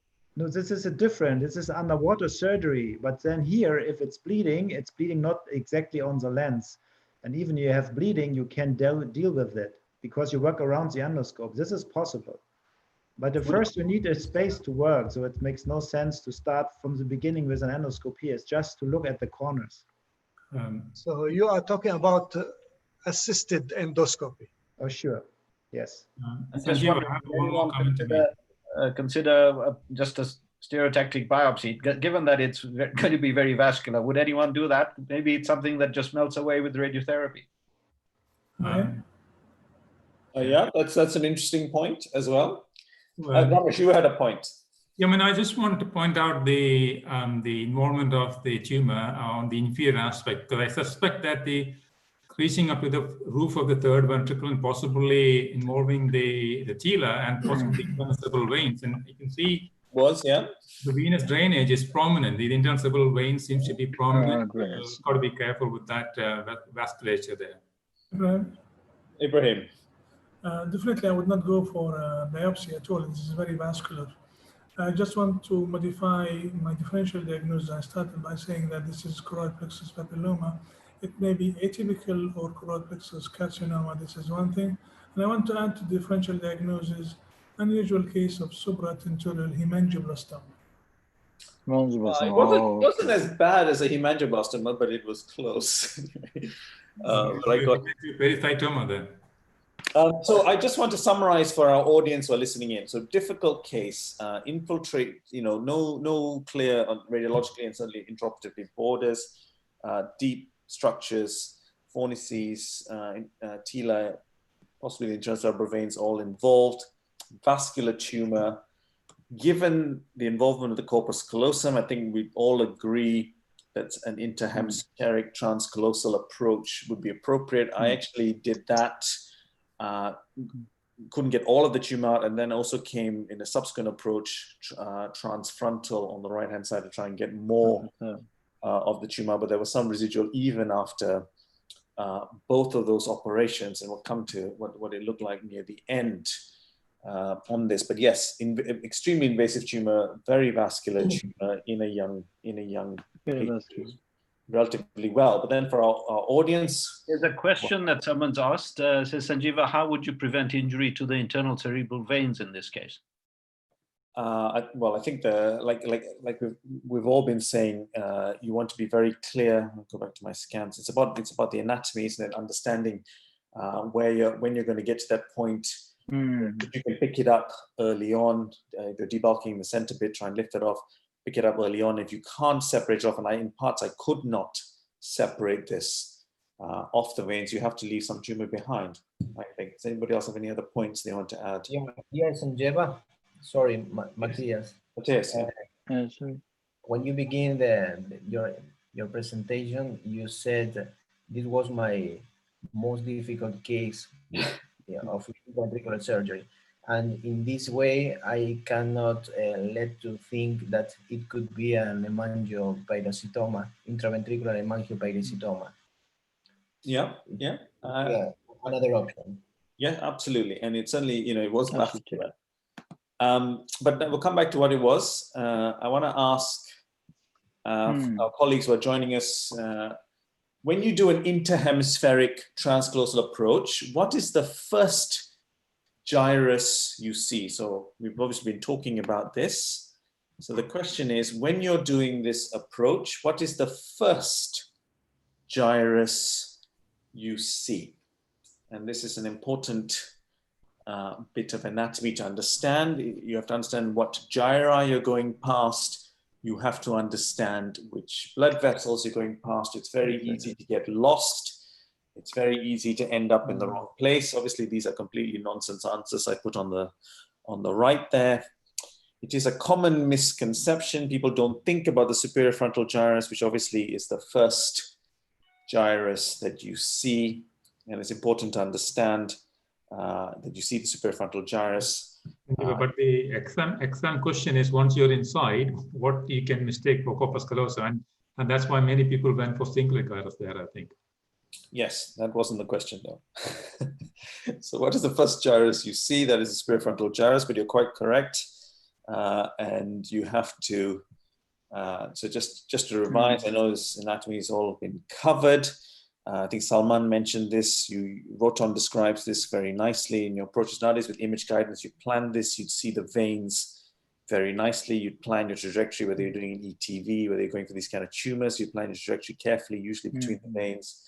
You have to understand, you see the superfrontal gyrus, you're seeing callosum marginal, cingulate gyrus, pericallosals, and then, the corpus callosum. So all of that I know has already been covered, but just as a revision here in the interactive bit, so everybody understands that. Now, there may be more than one correct answer, but just to be clear that everybody understands what's going on when we're inside the ventricles, I want to know what is the relationship of the thalamostriate vein to the foramen of Monro. Depending on how you take this question, there may be more than one correct answer here, but let's see what people say. And obviously this is very important to know which side you are on. And I think, we'd all agree. Salman, would you agree? It's not unreasonable to say posterior or lateral. What are your thoughts? Totally agree. Yep. Yeah. So depending on the view that you get, it is not unreasonable, but that's an important point. I know it's a basic point, but it's an important point for our colleagues joining us to understand. We've gone through this a lot, but you understand how the thalamostriate vein and its relationship to the foramen of Monro, and it tells you which side you are on. This also came up in the earlier talks, which I thought was quite interesting. Obviously, none of us planned our talks together, but if I just go back, let's say you put a ventricle, you put a retractor, if I put a retractor laterally, particularly if you put it lateral to the foramen of Monro there, when placing a retractor laterally in the ventricle, which of these problems can you have? Is Miguel still on the call? On the Zoom. Miguel, are you still here? No, okay. I'm just wondering if he wanted to comment. I put down palatal myoclonus. For him, it came up in one of his previous talks, and we were discussing the fourth ventricle. Anyway, obviously the correct answer here is a contralateral weakness, and that again is a very important point when placing your retractors laterally in the ventricle, because of how the anatomy of the internal capsule, just lateral to the ependymal wall at the level of foramen Monro. Anyway, that's a very important point. I know a number of my colleagues have already mentioned it, but I think it was just important to emphasize that for our colleagues joining us on the education here. Okay, good. Anyway, so incredibly invasive tumor, very vascular tumor, needed bilateral shunts, residual tumor in various places, particularly along the veins and things. It was very difficult to resect. It was a glioma, actually, in the end. A very odd glioma. There's only very few of it. I forget the exact diagnosis, but very few reported in the world. I don't know if this is number 4, number 5, based on the ultimate genetic classification. Obviously, we send all our a lot of our intrinsic tumors off now for genetic, epigenetic classifications. In this case, it was helpful because I have no intention of doing any more operations. This patient also received postoperative radiotherapy, and that also helped. And there's been some regrowth, but actually it was the biology of these tumors really matters, both not just operatively, but also in terms of mutations. Yeah. It actually has a lot of mutations that are targets for therapy. And that we plan to work down. Sorry, Brian. Yeah. Yeah, the cases mentioned of glioma in that area usually are chordoid gliomas, and they are sort of. Yeah, this was the chordoid. The chordoid are typically in the third ventricle, aren't they? The chordoid gliomas are classically. Sorry. Other thing, Sanjeeva. I am wondering what is this? What do you mean by glioma? Even ependymomas are gliomas. Even thalamic tumors are gliomas which come. So my feeling is there are several gliomas in that region. I am a little bit not very sure or clear as to why you are saying they are so rare. No, this one is rare because of its specific genetic mutation. So it is a subtype. I can't remember glynural or whatever. I know glynural is not that rare either. But this particular genetic subtype, and I can't remember all the mutations. I'm sorry, I should have looked it up again. And also another question I want to ask you, Sanjeeva.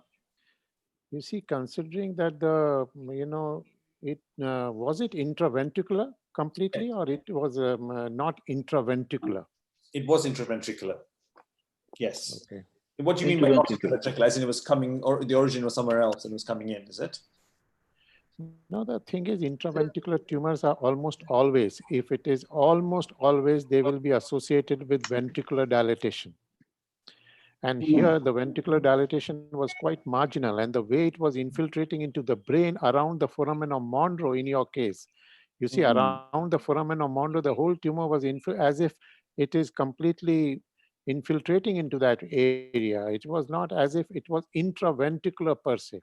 So that is why I asked you this question. So this genetic thing is what makes it more unique, right, Sanjeeva? Correct. Yeah, it's a very odd genetic the combination. As you know, now they're all classified partly genetically, aren't they? And this has a combination that makes it one of the very rare subtypes. I'm sorry, I should have got the exact diagnosis for you. Is it aggressive variety or what? There's only 4 or 5 cases in the world, so we don't know. Certainly, this has behaved aggressively, but has responded to radiotherapy, and now it is recurring again. But there are a number of mutations which are targets. I think we're going to start with timozolomide, but there are a number of but there are a number of different targets here. BRAF mutations you can target as well on P92. BRAF mutation. For the panels, may I ask this question for the panels? The 1P19Q, this is a mutation. This is the non-mutation seen as well in some oligo that responded. Oligodendroglioma that they can respond nicely to chemotherapy. Correct. So is there a consideration of chemotherapy on this case? Yes, we are now. So now we've worked through them, and obviously we discussed these in great lengths in multidisciplinary team meetings, and we have very few cases, but based on the literature which we looked at in great detail, we've come up with an order of agents. This patient is very young, so we're going to work our way through in an appropriate order. Partly depends on, she had issues with some of the chemo agents with her blood and various other things, myelosuppression and all that. So we're working through it. Sanjeeva, one more question for you. I'm wondering, I want to know how this patient fared after surgery. That is one question. Yeah. And second question is how she ended up having shunts on both sides. What were your thought process? I want to know about that. So she was slow to recover, but has now come back to how she was. So she still has some cognitive difficulties and some memory difficulties, but is back to how she was at a baseline. But she's not perfect.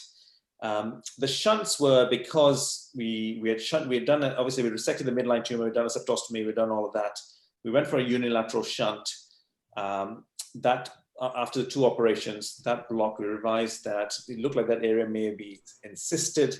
So she then had a shunt on the opposite side. So that's why she's got bilateral shunts. But yeah, I could have gone back in with an endoscope. I could have opened up these cysts. But what we didn't want, what we wanted actually is to get her on with a chemotherapy and a radiotherapy. On that basis, we felt that was the best thing to do. But I agree, there are other options. You can go back in, you go with an endoscope.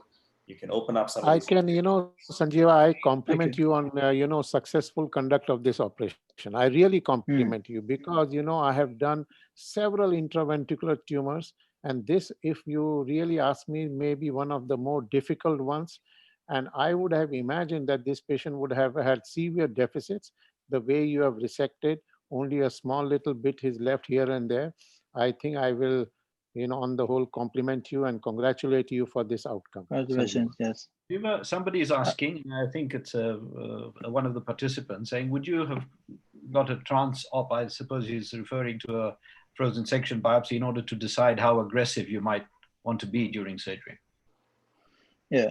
Yeah, so the issue with frozen section and biopsy during surgery is that you're not going to get this sort of diagnosis. This takes time to get. So you get told this is glial or maybe ependymoma or whatever. You're not going to get this level.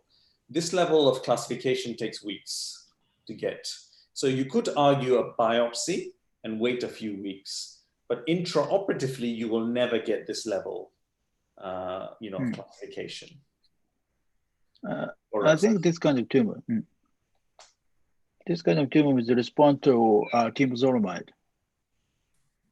Yeah, so I think temozolomide is what she's on now. So hopefully, it also responded partially to radiotherapy as well. Radiotherapy was very helpful. Radiotherapy. Oh yeah. Step regimen and response to temozolomide, I think. Yeah, we believe it will. It's just currently on that, and then as you know, there are BRAF drugs and there's various other things you can use. Yes. Certainly, there won't be any more surgery. Okay. Given. Did you consider other treatment options like bevacizumab or something? Bevacizumab, did you say? Avastin?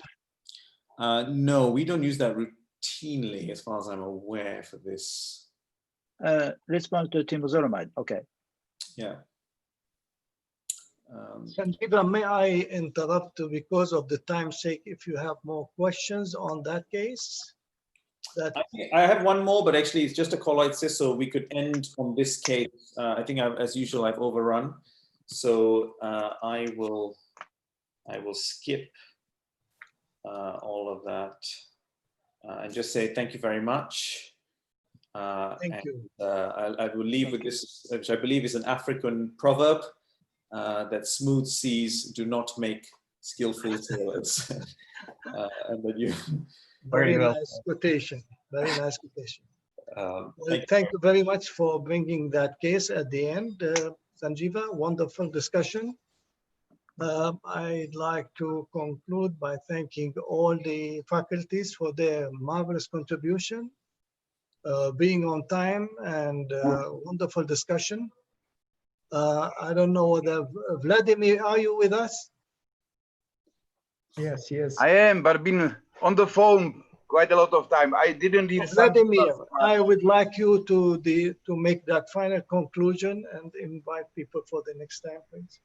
Yeah, it's rather easy because I believe that these were 2 great days with excellent teaching, with much more discussions than in the past, which was lively. And the interactive part is excellent. And what else? Thank you, Imad. It was great. Thank you, Vladimir. Thanks for all the contributors and for the other behind the curtains. Sanjeeva was active with the form that you are going to receive for the attendees to fill and get a certificate once we receive their evaluation form. We depend much on your feedback. I'd like to thank specifically Dr. Mahmoud, who was today an invited guest to us. We always seek him, and wonderful to have all of you with us.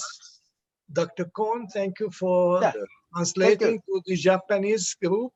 Yeah. I don't know Dr. Jitang, whether he's with us, and his Chinese group. Thank you as well. And thanks everybody for the contribution. We'll see you next month, hopefully the last week, Tuesday and Wednesday, and we'll specify it will be 1 day dedicated spine, and with the support and collaboration with the spine committee. Dr. Sharif Salman will be supporting this, and the other day we will make the proper selection of the topics of it. It will be announced shortly. Thank you very much and have a good evening. Thank you. Thank you, Imad. Bye-bye. Thank you. Bye. Bye. Very enjoyable. Stay well. See you next time. Thank you. Thank you.